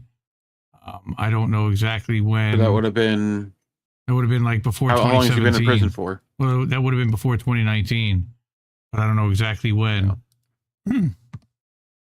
Here's the article from El Pais if you want to check that out and read it. But I do want to go through. Do the math, Rain Man. Tareq Haddad's article, and there's David Morales. Okay, pictured at one of the company's offices with a colleague who is faceless. But that's David Morales right there. That's the guy that really rigged all this spying against Assange. Either knowingly, he had to know what he was doing by the end of it, but this is the key thing. Tareq Haddad says, Spanish police omitted a very relevant volume of material from the judge investigating spying allegations against UC Global owner David Morales, the former Spanish Marine accused of breaching Julian Assange's privacy while the WikiLeaks founder sought political asylum in Ecuador's London embassy, according to a new report in El Pais. An investigation into Morales was opened by Spain's Audiencia Nacional, a Madrid court with national jurisdiction to investigate major crimes in July 2019. It came after two witnesses from UC Global, the firm contracted to provide security for the Ecuadorian embassy, approached Assange's lawyers, alleging that Morales had used this access to surreptitiously eavesdrop on Assange, his visitors, as well as meetings held with lawyers and medical professionals, and handing over the acquired materials to America's Central Intelligence Agency. Yes, this is what happened. We have to go over this. Once a criminal case was open, the premises of Morales' home and businesses were raided by Spanish police on 17 December of that year. In the process, police confiscated over 20,000 euros in cash. That's not pounds, that's euro in cash. 2 guns with serial numbers scratched off, one of which was loaded, as well as physical files, laptops, mobile phones, and external storage devices in the form of pen drives and hard drives. Copies of the digital files were subsequently sent to the presiding judge, as well as Assange's Spanish lawyers, who trawled through the evidence to compile a criminal case. And these are the guns, and there's the serial number scratched off. You can see there in the picture. Mm-hmm. However, in going through the files, exceeding 1.5 terabytes of data, Assange's lawyers noted that a number of the files were corrupted in the copying process, making them inaccessible. They successfully petitioned the judge to have their own IT experts make new digital mirrors of the images of the devices in January of this year. Huh, how about that? How about that? About it. Now, according to their recent interview with El Pais, the lawyers made a shocking discovery once the new data had been accessed. Almost over 250 gigabytes of material originally on the devices was never included in what the judge or lawyers had received. It includes a staggering total of 551,616 files and 973 emails previously unseen. Among them is a folder titled Operations and Projects, like projectiles, in which further directories are broken down by region. Going to North America and then to USA, a folder is found within the title CIA. In there with the title CIA, in there are images and video footage from the secret surveillance undertaken in the Ecuadorian embassy. There are also files labeled Ladies' Toilet, where UC Global placed hidden microphones after learning that that's where Assange took his lawyers in an attempt to evade other forms of surveillance. Also that his lawyers were women, Jen Robinson and Amal Clooney, or Amal, I don't know what her name was before, and then later on, Stella Morris. Others were labeled Fidel, as in reference to Fidel Narvaez, the former Ecuadorian consul who attempted to help Assange escape the embassy by means of a diplomatic passport. The finding is hugely significant, although previously received files showed Morales texting his colleagues with multiple references to working with the American client, American Intelligence, and the Agency of Stars and Stripes, in addition to bank, phone, and flight records placing him in various American cities when key decisions were made, there never appeared to be an explicit reference to the CIA. That is now not the case, and it should be instrumental in proving the criminal case against Morales, as well as to the civil suit in the Southern District of New York filed against the CIA and its former director, Mike Pompeo, on behalf of Margaret Ratner Kunstler, Deborah Herbeck, John Getz, and Charles Glass as the plaintiffs. Further still, this now becomes the second instance of Spanish police appearing to obstruct the Assange investigation. Everybody obstructed the Assange investigation under orders from the U.S. and CIA. That's my own addition. That's not Tareq's assessment. In a January meeting with Assange's lawyers in Spain, Aitor Martinez told the author of this piece that following a December 2017 break-in at his firm's offices in Madrid, the ILOCAD practice set up by a former judge, Baltasar Garzón, the matter was investigated, but when Martinez followed up, police said there was no file in existence in relation to the break-in. What? Further follow-ups about this fact did not yield any additional information. But here's the cam footage of somebody breaking into these offices. These are screen grabs of CCTV footage from the law firm. We remember this. Like, we covered this. I think we covered this last year. Maybe. The break-in, which is believed to be carried out by professionals who use gloves and other means to avoid detection, is suspected of being linked to Morales and UC Global due to testimony provided by one of the two witnesses. Because in his statement to the Spanish court, witness 2, anonymized to protect him from potential reprisals from his former boss, said, I recall that at the end of November 2017, David Morales told the company workers that the Americans were very happy with the information that we'd supplied, but that they would need more. To this end, Morales spoke about the possibility of entering the legal offices of ILOCAD, which is the law firm which is headed by Baltasar Garzón in Madrid, given that Mr. Garzón coordinated the legal defense of Julian Assange. This would allow us to obtain information concerning Mr. Assange for the Americans. I believe we found that they had placed cameras in his office, too. 2 weeks after this conversation, the national media reported that 2 men in baklavas had entered his law offices. Remember, we reported on this. I recall that the news was shared amongst the employees in the Jerez office, and we speculated whether this could have to do with what our boss, David Morales, had suggested. Morales is currently under house arrest while being investigated for breach of privacy, violation of confidentiality of attorney-client privilege, bribery, and money laundering. Nice guy. Spanish case against him is continuing, and lawyers recently filed a request to extend the investigating period by an additional 6 months. And as we know, Assange, meanwhile, has now spent over 4 years in prison in Britain's HMP Belmarsh, Her Majesty's. HM is Her Majesty's Prison. That's what HMP stands for. Belmarsh. Yeah. While U.S. attempts to extradite him to the country continue. He's wanted in connection with obtaining and publishing the infamous collateral murder video, as well as U.S. military logs from the wars in Afghanistan and Iraq. Defenders argue that the publication of these files is no different from what journalists do every day, and the prosecution is an assault on press freedoms.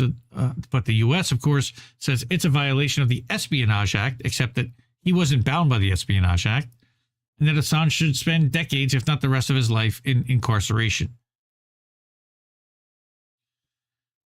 Support Tareq Haddad, TareqHaddad.com. That was a good article. To me, this is the smoking gun. Like, literally, this is the smoking gun. They now have the video footage. We now have the video footage off of this guy's computer in a folder labeled CIA that they never gave. And now we have it. Why isn't he out right now? Why isn't he out right now? And I think Misty would totally agree with me. Yeah. We're fucked. You know what that made me think about? All this attorney and stuff. What was that other attorneys at law we made the other day? Clarenberg, Rubenstein, and Blumenthal, attorneys at law. I didn't even add Clarenberg. I just thought it was Blumenthal and Rubenstein. Blumenthal and Rubenstein, attorneys at law. Attorneys at law. Do you want to sue your government? those guys absolutely killed it with NED this week. So shout out to those guys. Oh, wow. Great. Yeah, that's amazing. Airing tomorrow, our coverage of that. Amazing. I do have, by the way, one more story that I do want to get to. We got merch, but this is a Common Dreams. You have 3 minutes. Yes, perfect. Well, we're going to need a little bit more than 3 minutes, but you're going to like this. You're going to like the way you look. All right. Common Dreams. This is a story that I literally didn't hear anybody talking about. Apocalyptic scenes. That's not a word that you hear very often. As unprecedented climate-driven wildfires devastate Nova Scotia, Canada? Yeah. Nova Scotia. So our friend Aquatine Marxist over on Twitter, he tweeted out a picture this morning about, oh, hazy morning, and I said, thank the wildfires in Canada. And his response was, I didn't even know it was happening until I got on-air quality warnings and Googled it. And that's when I said, I don't often see the word apocalyptic to describe a disaster. And he just said, holy shit. What are we talking about here? Because again, I know corporate media talked about this. I didn't really hear about independent media talking about it. But firefighters in Nova Scotia are battling the largest wildfire in the Atlantic province's history. Officials say that on the fire, the southern tip of the province has burned about 20,000 hectares, with flames reaching nearly 100 meters or 328 feet in height. What does a 328-foot flame look like? I don't want to know. Yes, Mastermind, they've been on fire for a week. I actually have a friend in Nova Scotia. Yep. He said that it started raining yesterday. I've been checking in with him to ask him how things are and how his family is, and they're all just scared shitless. Old newbies. And we're gonna look at some video, and we're gonna talk about from Common Dreams. Julia. I built this wildfire for you, Julia. I built this show for you, Julia. Right. So, officials and climate experts in Nova Lots Scotia, of ceiling fans, in every room, pointed to numerous climate-related factors, of course, that have contributed to the wildfires that are raging in the province this week, forcing the evacuation of more than 16,000 people and destroying roughly 200 homes and other structures. The Tantalon fire in the Halifax area and the Barrington Lake fire in the southwestern country of Shelburne have burned through a combined 25,000 acres in the Maritime Province, which, as one firefighter told the Canadian newspaper Saltwire, has historically been far less likely to experience such blazes than landlocked provinces, western provinces. Sure, they're on the water. This is the worst fire I've ever been on, was the volunteer firefighter captain. I've been on other large fires in Nova Scotia, Porter's Lake. We lost structures there, but you don't see fires like this in Nova Scotia. You see these in Alberta. That's fucking Alberta. Well, all right. Shout out to Yeti. Yeti's in Calgary, I know. Alberta, Canada. It's fucking Alberta. Right? They got that show every year. It's because of that. It's and they got the Stampede. It's technically Newfie accents are way harder. Like, and it's described a surreal scene. Ready for this one? Jim Carrey as that's Irene. It's the where he plays it's the one he does in Series of Unfortunate Events. Oh, okay. Lemony Snicket's. It's all Newfie stuff. Yeah. Okay. So he says does we're that driving as like there's another one that has that, but this guy Tetnish. Someone will let me know. Right, the captain, he said that we're driving on Hammonds Plain Road with fire on both sides of the road, structures on fire, cars abandoned and burnt in the middle of the road. Other witnesses, including a filmmaker, posted videos on social media of apocalyptic scenes showing fires destroying homes and huge plumes of smoke rendering highways nearly invisible to drivers. We're going to look at a couple of those in a minute. This is from Al Jazeera. I almost died. He says the fire spreading. It's very serious. We couldn't see anything. So the planet is on fucking fire. As Nikki from Backyard Politics, that used to be her thing. And action. That's a fire. That's a fire. Oh, wait, let me go back because the one. I mean, that's out the side of the window of the highway they're driving on. Like that's just gonna take the houses. Yeah, they're surrounded. Oh yeah. And you see how dry everything is too? Oh my god. Like alright, so like all that grass is gonna fucking yep. Yuck. Okay, so that's bad. That's bad. Yep. Why is it doing that? Okay, here we go. So Karen McKendry, who's a wilderness outreach coordinator at the Ecology Action Center in Nova Scotia's capital, Halifax, told the Observer that the province has experienced hotter, drier weather than normal this spring, making it easier for fires to spread naturally. Right, so that's that. Fires in areas where Hurricane Fiona downed trees had the potential to move faster and burn more intensely, making them potentially more difficult to contain and control. At this time, needles, twigs, leaves, etc. support fire ignition and spread, and with high winds, the spread can be rapid and intense. This would be a great time to end fossil fuel subsidies, invest in a Green New Deal. No, that would have been about 15 years ago, but that's another story for another day. I don't want to talk about what they could have done.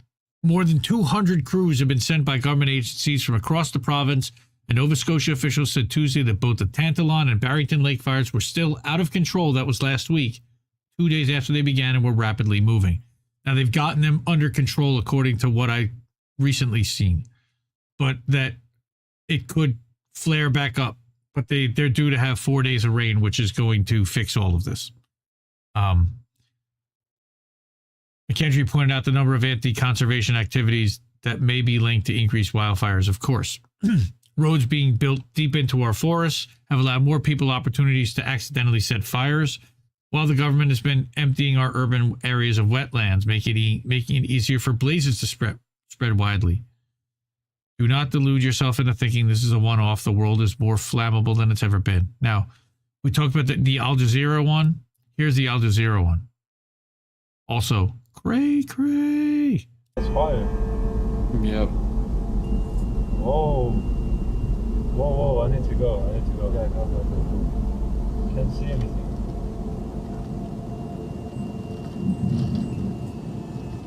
Yow! Whoa. Yep. Haul ass, bro. Just haul ass. But Don't. Go. Right. Can't haul ass. I almost died. The fire is spreading. It's very serious. I'm not kidding. We couldn't see anything. I was just going to film, and I'm sorry I did that to you, Ali. I took you with me, but guys, like, this is really serious.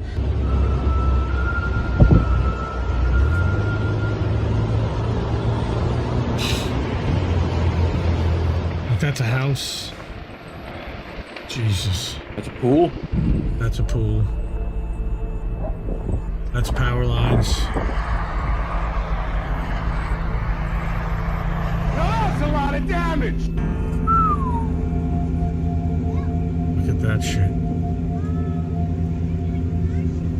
I mean, if that doesn't scream, I'm in danger. Just that sky. Danger, Will Robinson. Danger.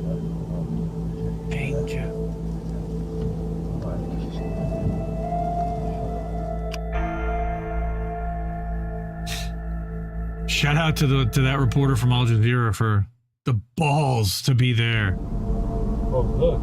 Yep. That's fire. That is crazy. Whoa, I need to go. I need to go. Yeah, you do. I need to go too. Yeah. I need to go. Yeah. So I did not think that everybody had heard about that. I certainly had not until I saw the thing from my friend on Facebook about what was going on up there. And I'm like, how have I not heard anything? Well, that's kind of what I do a show about. So I guess I know what I'm doing this week. And that's how I made it into the show. So that is about all I got for this portion of the show. And that is heartbreaking. I agree. Thank you for sticking with it. Free Julian Assange. Hi, Kameshwari Kate. Yep. Hi, Bad Cookies. Hi, Gamer. Screw Google. Mastermind. Screw Google, I love your comments. Thank you on the videos afterwards and on the clips. Desert Mantis, hey, how are you? Zombie in the Air, everyone, thank you for being here. Love you all. Appreciate you. Mad Crab, love you too, man. We got to get that schedule out. We'll work on that. I think that there could be a better, we could do a better template than that. I'm not crazy about the way that one looked. But anyway, that's inside baseball stuff. Yeah, I know. Yeah, already it's been an hour 45. Yeah, I would say it's time for boats, kind of. But I want to put up a couple of chats here from here's the INN News episode where he purged the Assange files with special guest Misty Winston. Go check that out for sure. Okay. Yep. I saw a question by Crab. Where was it? Something. Now I can't find. Oh, here it is. Did you end up putting my thumbs in the slide? No, I did not get your thumbs in the slide. Sorry, as you noticed. Yeah. They're gonna be clip thumbnails though. Yeah, we'll use them for the clips. He says, do you guys even think that if Assange gets out now, he'll be able to live the rest of his life at ease, or in his mental case gone for good? I would. No, he's already mentally broken. I would say that he just had a stroke. He needs to get out just for his physical safety. Yes. It makes me sad too. They've already kind of gotten what their mastermind hour. Hey now, Margot Robbie. Okay, sure. Sebastiano, we got Volcano. Is that another? Do I smell bacon in the house too? Good gracious. Okay. Let's get to some boats. Okay, hold on. Let's see. Pacheco. Those folks are lucky that they weren't roasted alive in their car. That crap can happen. 100%, man. Like, that is scary. Yep. Google says, if I had 500 acres burn around my house last few years back, we were lucky, but we were also proactive in fighting the fires with the fire peeps. Yeah. Mouse SF, think of how much we lost with Julian out of commission. It is awful, and maybe one day. But even with him out, I don't think that we would get that Julian Assange. I don't think he would go back to doing WikiLeaks, and I would totally not fault him, blame him one bit for not doing that. He's done more than enough, and he deserves to live his life in peace at this point and be out and free. With that, let's go boats. And I watch mindless shit. Boats that smash into other boats. Yeah. People are ready for boats. Oh, I'm ready for boats. Let's do this. Let's do this. It's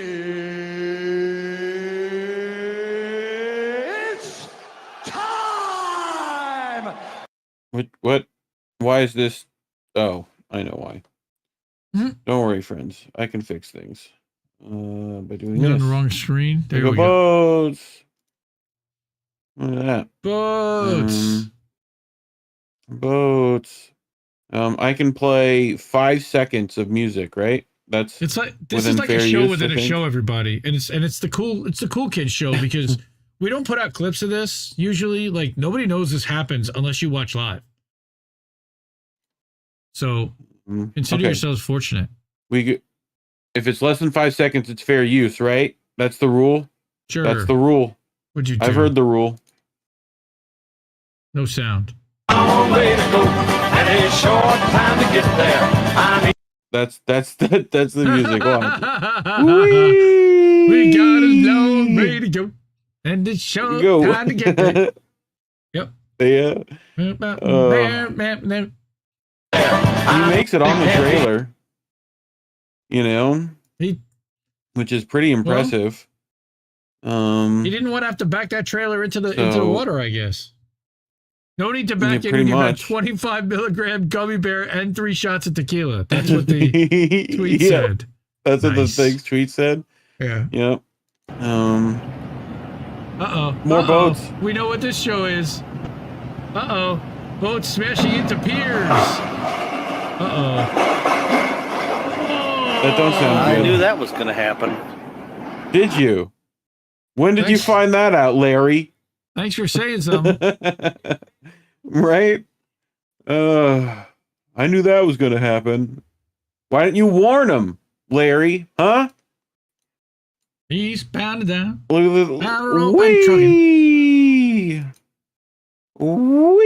Wow. That's like water skiing on one ski. That reminds me of like slalom skiing. It's like he's on the outboard. He's just hydroplaning it off the outboard. That's legit. Nice. That's some moves. It's official. Minnesota has become the 23rd state to legalize recreational marijuana. Blaze so up. 23rd. 2 more, that's half the country, right? Sure. If we're 50 states, then 2 more, and then 3 more, we're getting a majority. Blaze up, Minnesota fams. Yes, Gamer, he What did. up, He trimmed up hoping that RBN was going to invite him on, but instead he got the invite from Sabby Sab, so it's just as good. Sabby Sab, so yeah. Worked out. I did. No, I gotta go get a haircut. No, I don't want a 7-Eleven. Do you want one, later. Indy? No. Do you want one?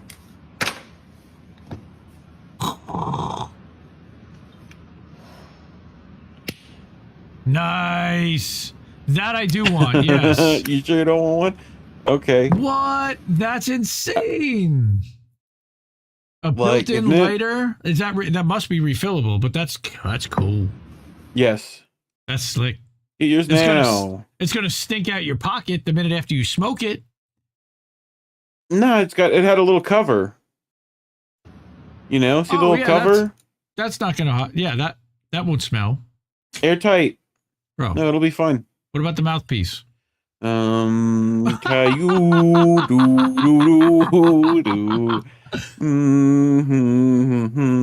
Oh my God! You gotta send that to Fee.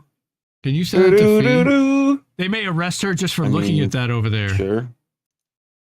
Where's this down here? I'll let you send it to Fee. Thank you. I'll send that to Fee. You're welcome. Very thankful. Very thankful. What else we got? Oh, this is your new trick. Ready? Action. You take a straw. Yes. You poke a hole in the straw. It's coffee and weed together. You're drinking and smoking. And then put your joint in there. Then you light your joint. Make sure to really torch the end. And then you have coffee and weed. But is she getting a drink? Is she getting a drink while she's... I don't think she's actually drinking while smoking. Because that would be weird. I think... Well, do it with a clear straw next time. Well, no, so that we know. I think she's doing both, like, but not simultaneously. Like, you take a hit, and then... No bonnet. No bonnet. No bonnet. This was titled, like, The Guy in the Math Book. You've got 12 hours and 3 friends to eat every banana in here for $10,000. Who are you choosing? I'm definitely choosing Indy as one. Donkey Kong. I am choosing we gotta Donkey save Kong. the world. No. Yep. No bonnet. No You're bonnet. not getting that. You're not getting that $10,000. Oh, I also need to. Oh shit. Where's that in ShareX? I had to find it. Hold on. Let's do the next thing. While I look. There you go. There's your favorite band. Dads. The band. With the dad Music bod on by the back. dads. For dads. With the dad bod on the back. Can you read the playlist? Yep. Can you read the sound check? Ask Your Mom, Golf in USA, BBQ Nights, Time Flies When You're Building a Deck, Get a Job, Just Resting My Eyes, Not in My House, Turning This Car Around. Wow, this is like everything I said today. Stocks with sandals. Hi, Hungry, I'm Dad, featuring Pitbull. Stud finding stud. Stud finding stud, nice. And hands off that thermostat. Hands off that thermostat. Funny. 12, incredible. Let's do this. Produced by Rockaway Records for just $2.99. It can be all yours. What does the Tesla of wallets do? Where's my what? There we go. Do your money and ID. And resume. Yeah. What does it do? Huh? I don't even want to know. What do you think it does? Chat, what do you think it does? What do you think the Tesla of wallets does to your money? I feel like there's a joke in there. Makes it disappear? Makes it disappear. Charges you $8 to use it. There's jokes there, you know? There is. Okay. Why? Explain. Well, you need to prepare that palate.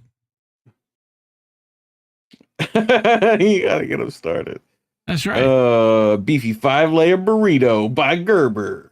That's right. I mean, it's pretty much a Gerber product. Pretty much. Okay, you gotta do some reading here.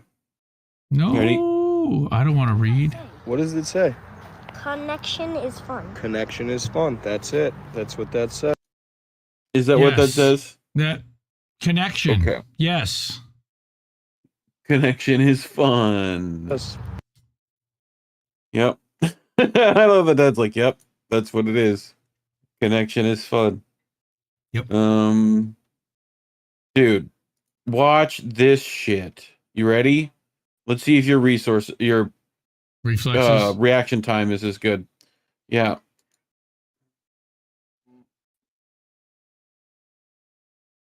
Okay. Doors closed. We're assessing the scene. Uh-oh. Oh! Oh! Oh, shit. Oh! Where's the railings? That mom got him. Jesus Christ. That's a safety hazard. Yep. Your stairway is not baby proof. Your stairway almost killed my child just now. Damn, what a save is right, zombie. Hold on, here we go. You want to see the coolest mom this guy's ever met? Sure. It's you ready? My wife, but I'm with the coolest mom I've ever. Oh.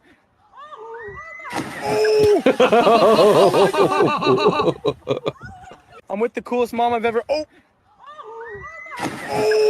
Oh. Yeah. Ooh. He didn't push her. She did that on purpose. We up out of here. Woo. Was this on purpose?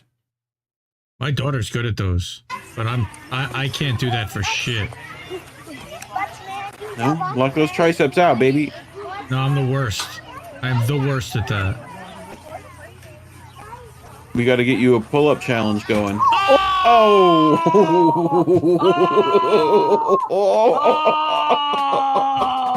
No! Oh God! I just woke my son up. Great. Why did you yell like that? No! Let's run that back. Oh,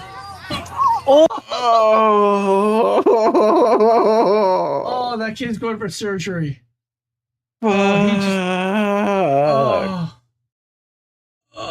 Videos that end too soon. Oh, you son of a... That could have ended with a bang. Seriously, you could have ended the show with that. That was so bad. Dude, there's like, look how much more there is. Oh my God. Look how much more. Strap in, bud. Oh God. Bethany, what's wrong? Can you take the child, please? Why? What's wrong? What's that in your hair? Threw up in me. In your hair? Yes. I put him on my head. Oh, that's not Moose? I put him like this on my head. We were watching TV. I went like this for 5 seconds. Watch the and then I fan. feel, oh wait, what's that? I told you stop doing that. Julia. Look at me. So take your rat. Have you Julia. ever seen something about Mary? Something about Mary with the yes, with the gut, with the gel. Yes. Was that Moose? Yeah. Yeah, was that Moose? Oh my word. Do you have one of these? You have one of these? We had one of those. Oh, whoa! Yeah. Holy shit, that's dangerous. And up. My kids And never did that. Jesus, that's really dangerous. Yeah. Yeah. Till it goes all the way up and he goes backwards on his head. Yeah. Yeah, I did it. Chilling. He peed on her? No, he puked on her. Bad cookies. He puked on her head. Yeah. He spit up. He had like white all over Cookies her wants forehead. an adult-sized one. Right? It's called a rock hammock. climbing. Rock climbing with Dad. Oh, Dad no. with the rock climbing. Uh-oh. Dad thinks We're he's rock cool. climbing. Oh, no. Like, I love the look. The look on his face after. is just- Oh, fuck. Oh, man. What the fuck was that kid doing Oh, here? fuck. Bro, I've been there. Yep. been You've there. been there. Like, fuck. Have you been here? Speaking of Mission Impossible. Oh, no.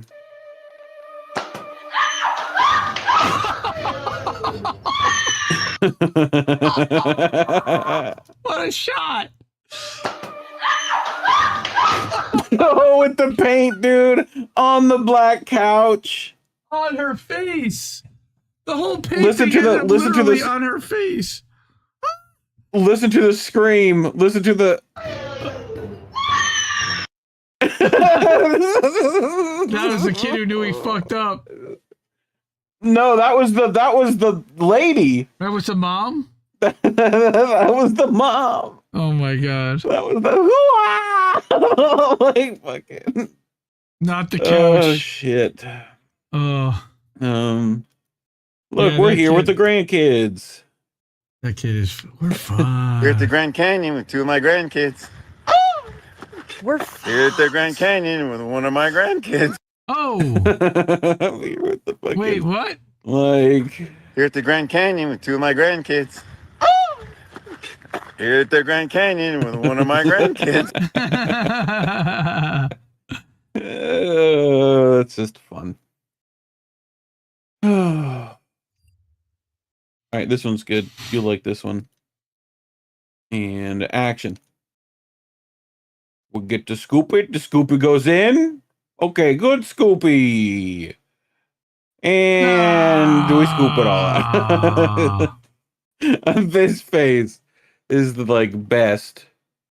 Just I was literally making that face down in my palm. I hadn't even looked up to see her reaction yet. Nice. Twin dad. Look at these. Look at them. Look.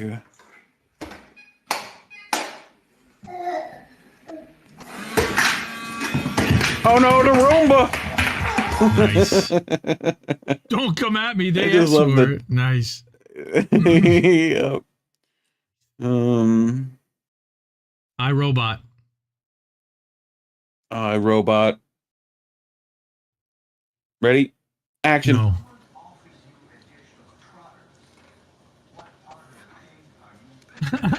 Give me that chip. Oh, he wants to eat it right out of her mouth. Give it back. Object permanence. I don't understand. All right, look at the poppers.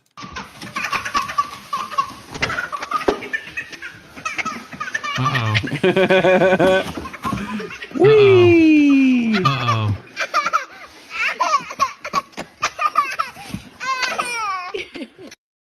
Oh, happy kid. That kid was the happiest kid in the world.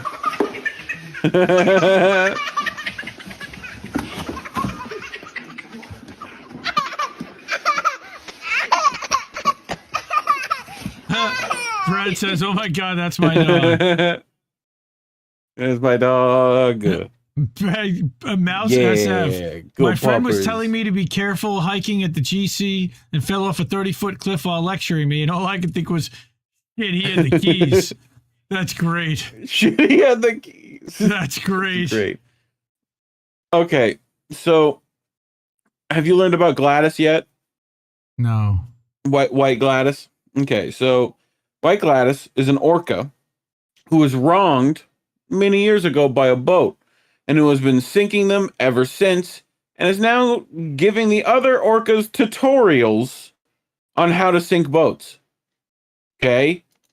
Right? So here it is. Killer whales learn to sink yachts off Gibraltar, hell-bent on revenge after being hit by a boat. An orca named Gladys is now teaching others to attack, researchers believe.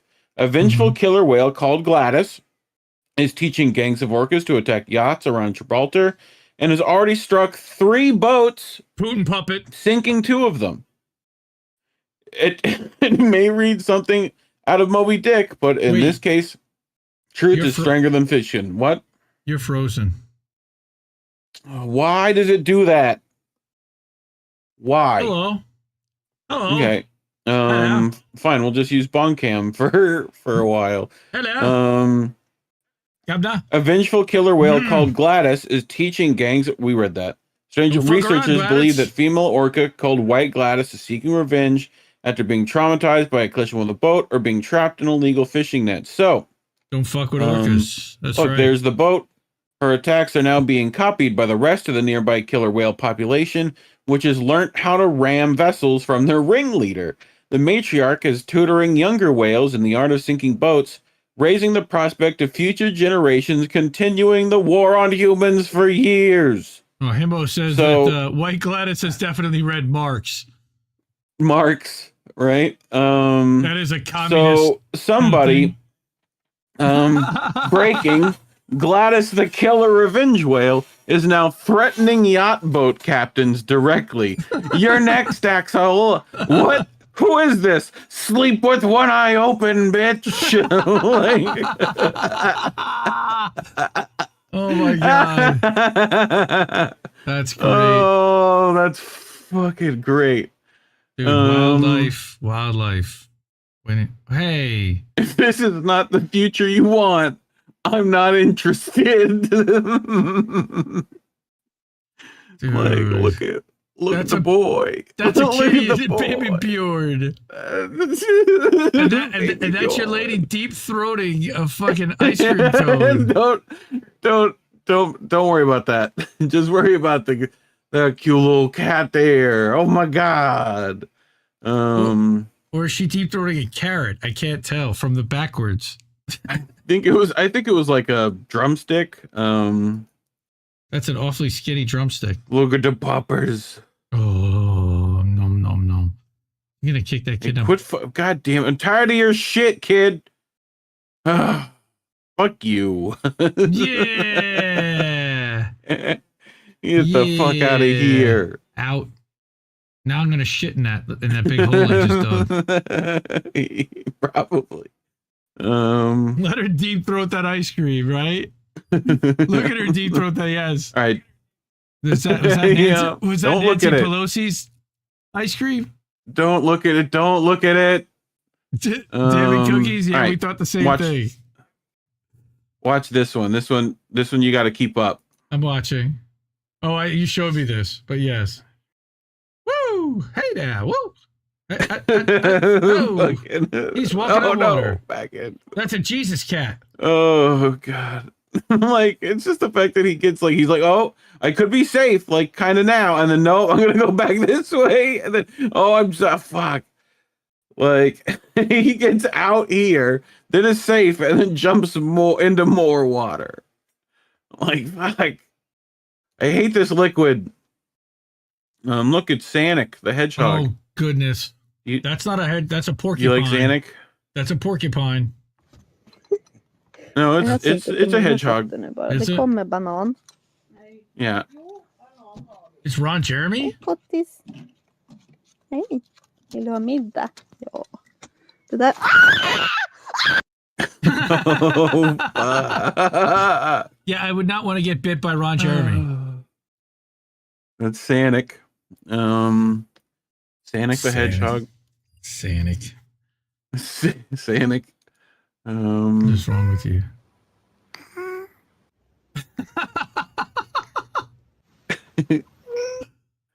Just that. Just those noises. Minimal effort.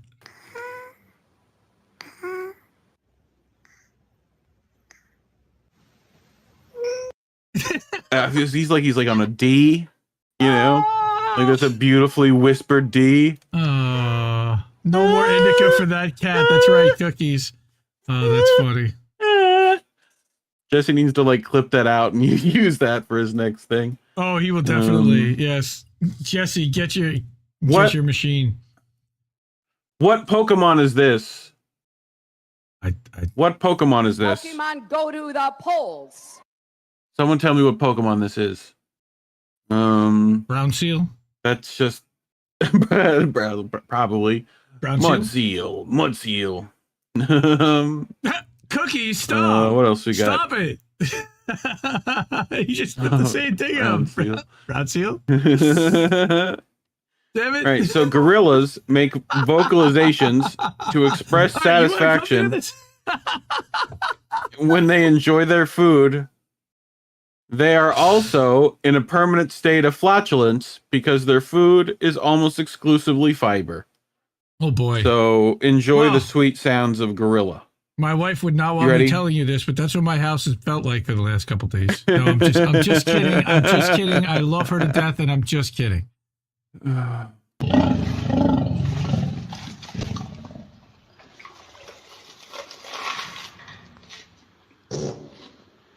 That was me at Michael's today with my kids.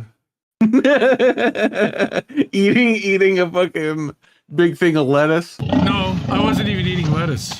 I was just standing in the aisle, fucking ripping them. And they were just like, I feel like you were eating a whole head of lettuce. Rick Solis Gorilla ASMR. Yep. Nice. Yep. Look at the boy. He sneezed in the flower. Oh my God. Look at that him. face. Look at him. It's Tony Montana. Tony Montana. Say hello to my little friend. Say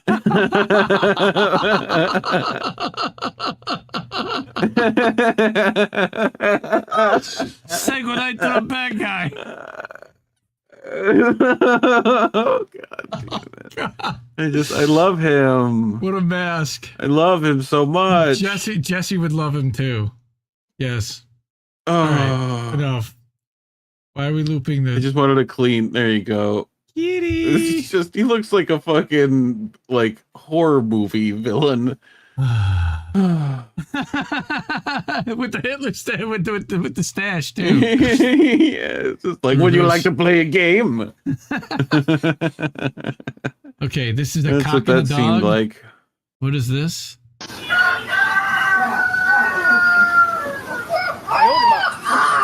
Nice. He's answering the rooster. Exactly what you needed to do. A cockadoodle dog. Exactly right. A cockadoodle dog. That is right. Can you see what that is? That cat got Dash Dabrowski energy. Holy shit, that's great. Brad is killing me. Hey. Brad has been killing me. Ballinger, old Ballinger in the chat. Yes. Get out of here. Go. Get out of here.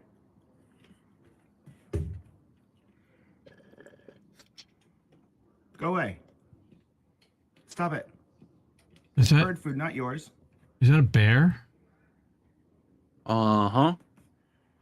Oh. Oh fuck! Oh, fuck. Shit! Oh, fuck. I don't think that unlock is gonna stop that bear if he wants to get in. Yeah, I mean it was just like fucking. Bye. Well, get the fuck out of there. All right, we need 2 bears. 1 cave. Here we go. This is what we call 2 bears, 1 cave. Oh boy. Hey boy. Hey now. You're an all-star. This reminds me of Run, bro! Run! Oh, my shit! God. He fell. This reminds me of like rodeo clowns. That's what they felt like. Like, did you see the fucking bear fall, dude? Yeah, he went right down. Down goes Frazier. Like, down goes Badger. No, it's a bear, not a badger. I said Berger, like Frazier. Oh. Down goes the bear. Down goes bear. Gotta get the picnic basket, boo boo. No, not in the stream. Dude, like, after that Gerber, the Taco Bell Gerber food, you know.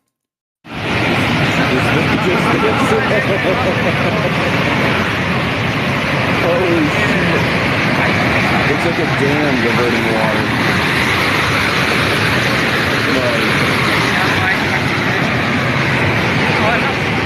That's fucking ridiculous. Like, holy shit. That's a lot of water. Right, this is how you make an escape. That's how you do it. That's like superhero kind of shit.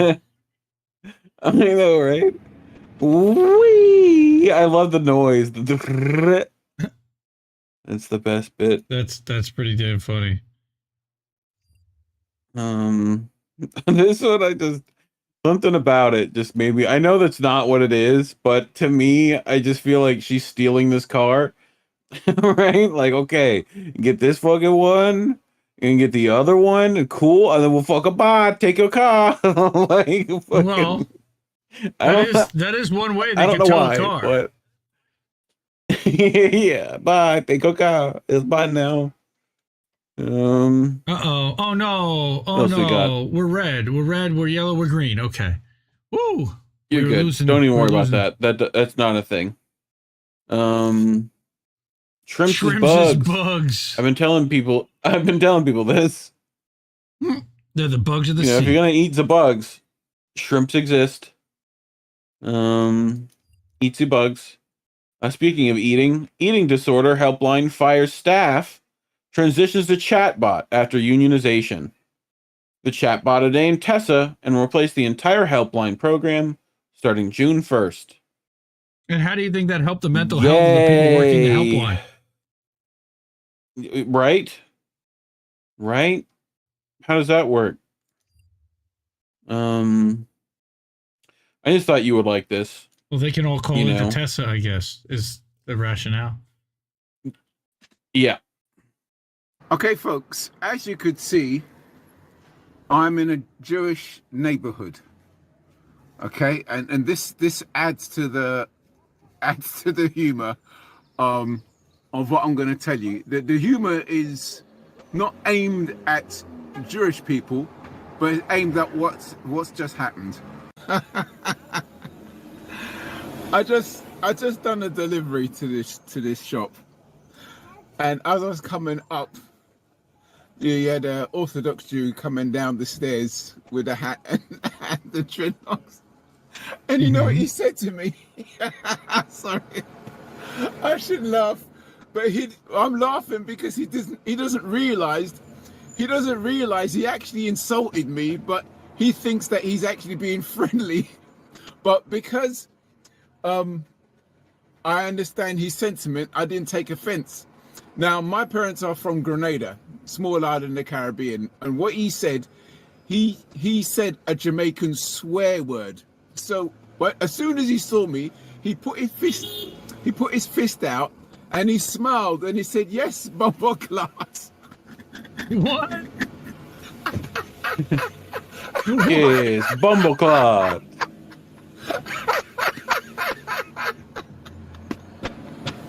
If you went to Jamaica and you call somebody a bumper class, You get his ass kicked.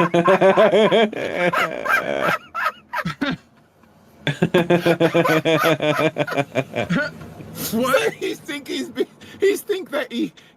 that he's being kind, but he's insulting me. Yes, Bumper Cloud. Bumper Cloud is a vagina rag, according to Bad Cookies. It's an insult. Sorry. Used very frequently, though. I'm sorry. Bumbo Cloud. It derives from like blood Someone think clot. they're being nasty, but they're insulting you. But yeah. they don't know they're No, insulting it's you. like it's a tampon. Yes, Bumper Cloud. Yeah. I love this guy's dying. I'm sorry. Don't be sorry. Don't be sorry. Be you. That was great. Thank you. This one's fucking amazing. Hold on. Like you gotta look at the fucking I'm watching. You gotta look at the fronts on the fucking packages. What the fuck?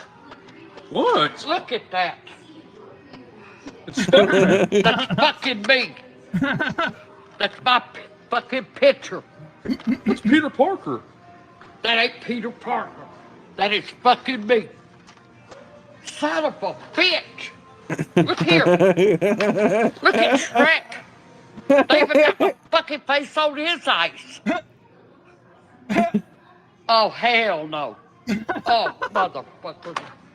They even got me looking like Will on Stranger Things. Son of a bitch. What the hell's going on here? What they get these? Hey, they got the new Grand Theft Auto. Motherfucker, that's me. How the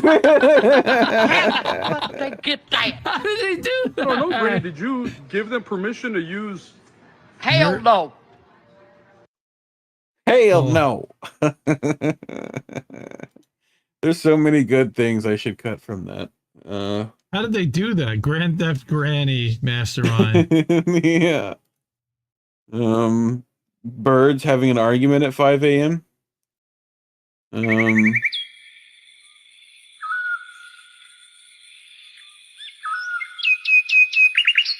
Bro. That's my chimney. I hear that shit coming down my chimney. You're giving me trauma right now. At 5 a.m. And I want to murder those things, by the way. No, they're good little birds. They can go to You'll your like house, this one. fucko. She has a question for you. Men with no hose. Where are you?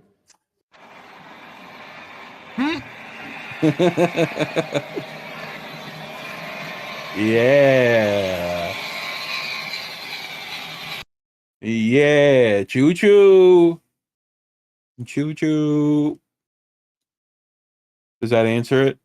No. Did we cover that? No. Oh my god. This was the news, folks.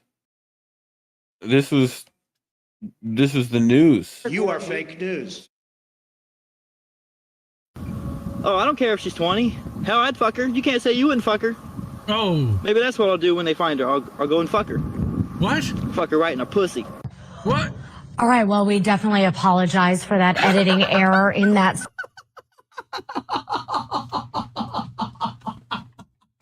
That was more than an editing error.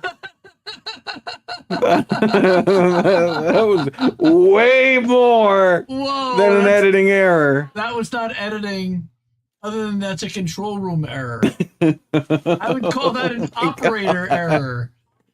That was an editing error. That means they filmed the segment. And he's like, all right, cut that out. And they left it in.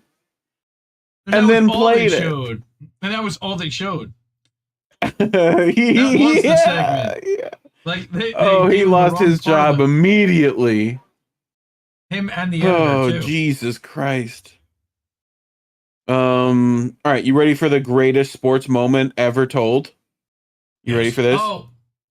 This is At the International Roller Derby League. Dude, let me tell you a story about this after Yeah. you show this. Go ahead. Okay.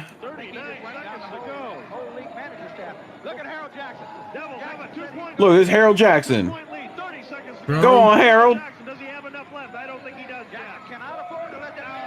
He's gonna flip him over. Oh! Boom! Drop kick in the balls. And the whip. Go on, Harold. Woo! He's gonna pass 3 guys. 1, 2. Oh! He got pass. There's 2 of them. He's got 1 more. He's gonna get the. Oh, he took him out of the knee. Oh my God! He's the best ever. No, Skinny Minnie. He's whatever. the best. Listen, there was a girl named Skinny Minnie that was the best. All right, now the funny story is that when I first moved out of my house at 22 or 23 years old, I had a roommate, and one of the things that we used to do was on Saturday night at 3 a.m. The Classic Sports Network, the ESPN Classic Sports Network, used to show Classic Roller Derby like that. And we would get fucking wasted and watch roller derby from 3 to 5 in the morning and fucking laugh our asses off. And this was a thing for like months. The dude drop kicked people with like. That's how I knew that he had 2 guys to pass. That he still had 3 to pass. How do you think I knew that? Because I've actually watched roller derby on you're Classic Rain Sports. Man. It's okay. Yes. It's okay. You're Rain Man. See, Bad Cookies. Okay, Bad Cookies and I are definitely vibing tonight. Something fierce. Yeah. This is Howard, our new intern. He has vowed to take on covert missions to seek out and destroy any civilian that wishes to pirate movies or music. Think twice before you put yourself in such a situation, and tag your friends so that they know. The CIA. This is the CIA, a new recruit for the CIA. Yeah, he works for Palantir. He also works for Palantir. Palantir. Yeah, that's he's like their mascot, Palantir's mascot. Yep. Where's my okay, cool. Exit. Oh boy, here we go. It's the guy. What we're gonna do, so I don't scream. Hey. I'm gonna put this harmonica in my mouth. Is he doing wax? So if it happens, I'll hear. Okay, so. Oh boy, he's gonna eat the goddamn harmonica. Do we want to do the ears or the nose first? Well, the last thing you're gonna do is that one, okay? Because this one is gonna be a lot of pain. Okay, because your nail pulled some of my whisker hairs already. I know. Okay, so. Okay. Do you want me to count? No, I don't. Oh, don't hit the stick. Don't hit the stick. It hurts. Okay. He can't even keep it in his mouth. We're just going to try something. Let's go. He's shaking hard. You got to hold the ear. I watched him on a video. You got to do the ear. Okay, don't just grab. He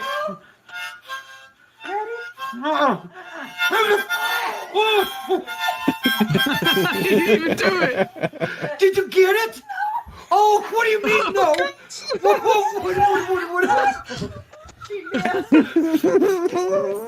Oh my God! Please try.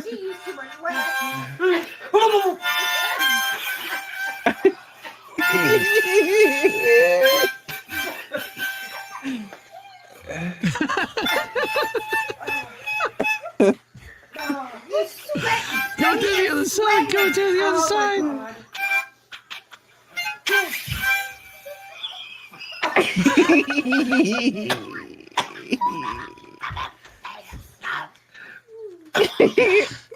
Breathe.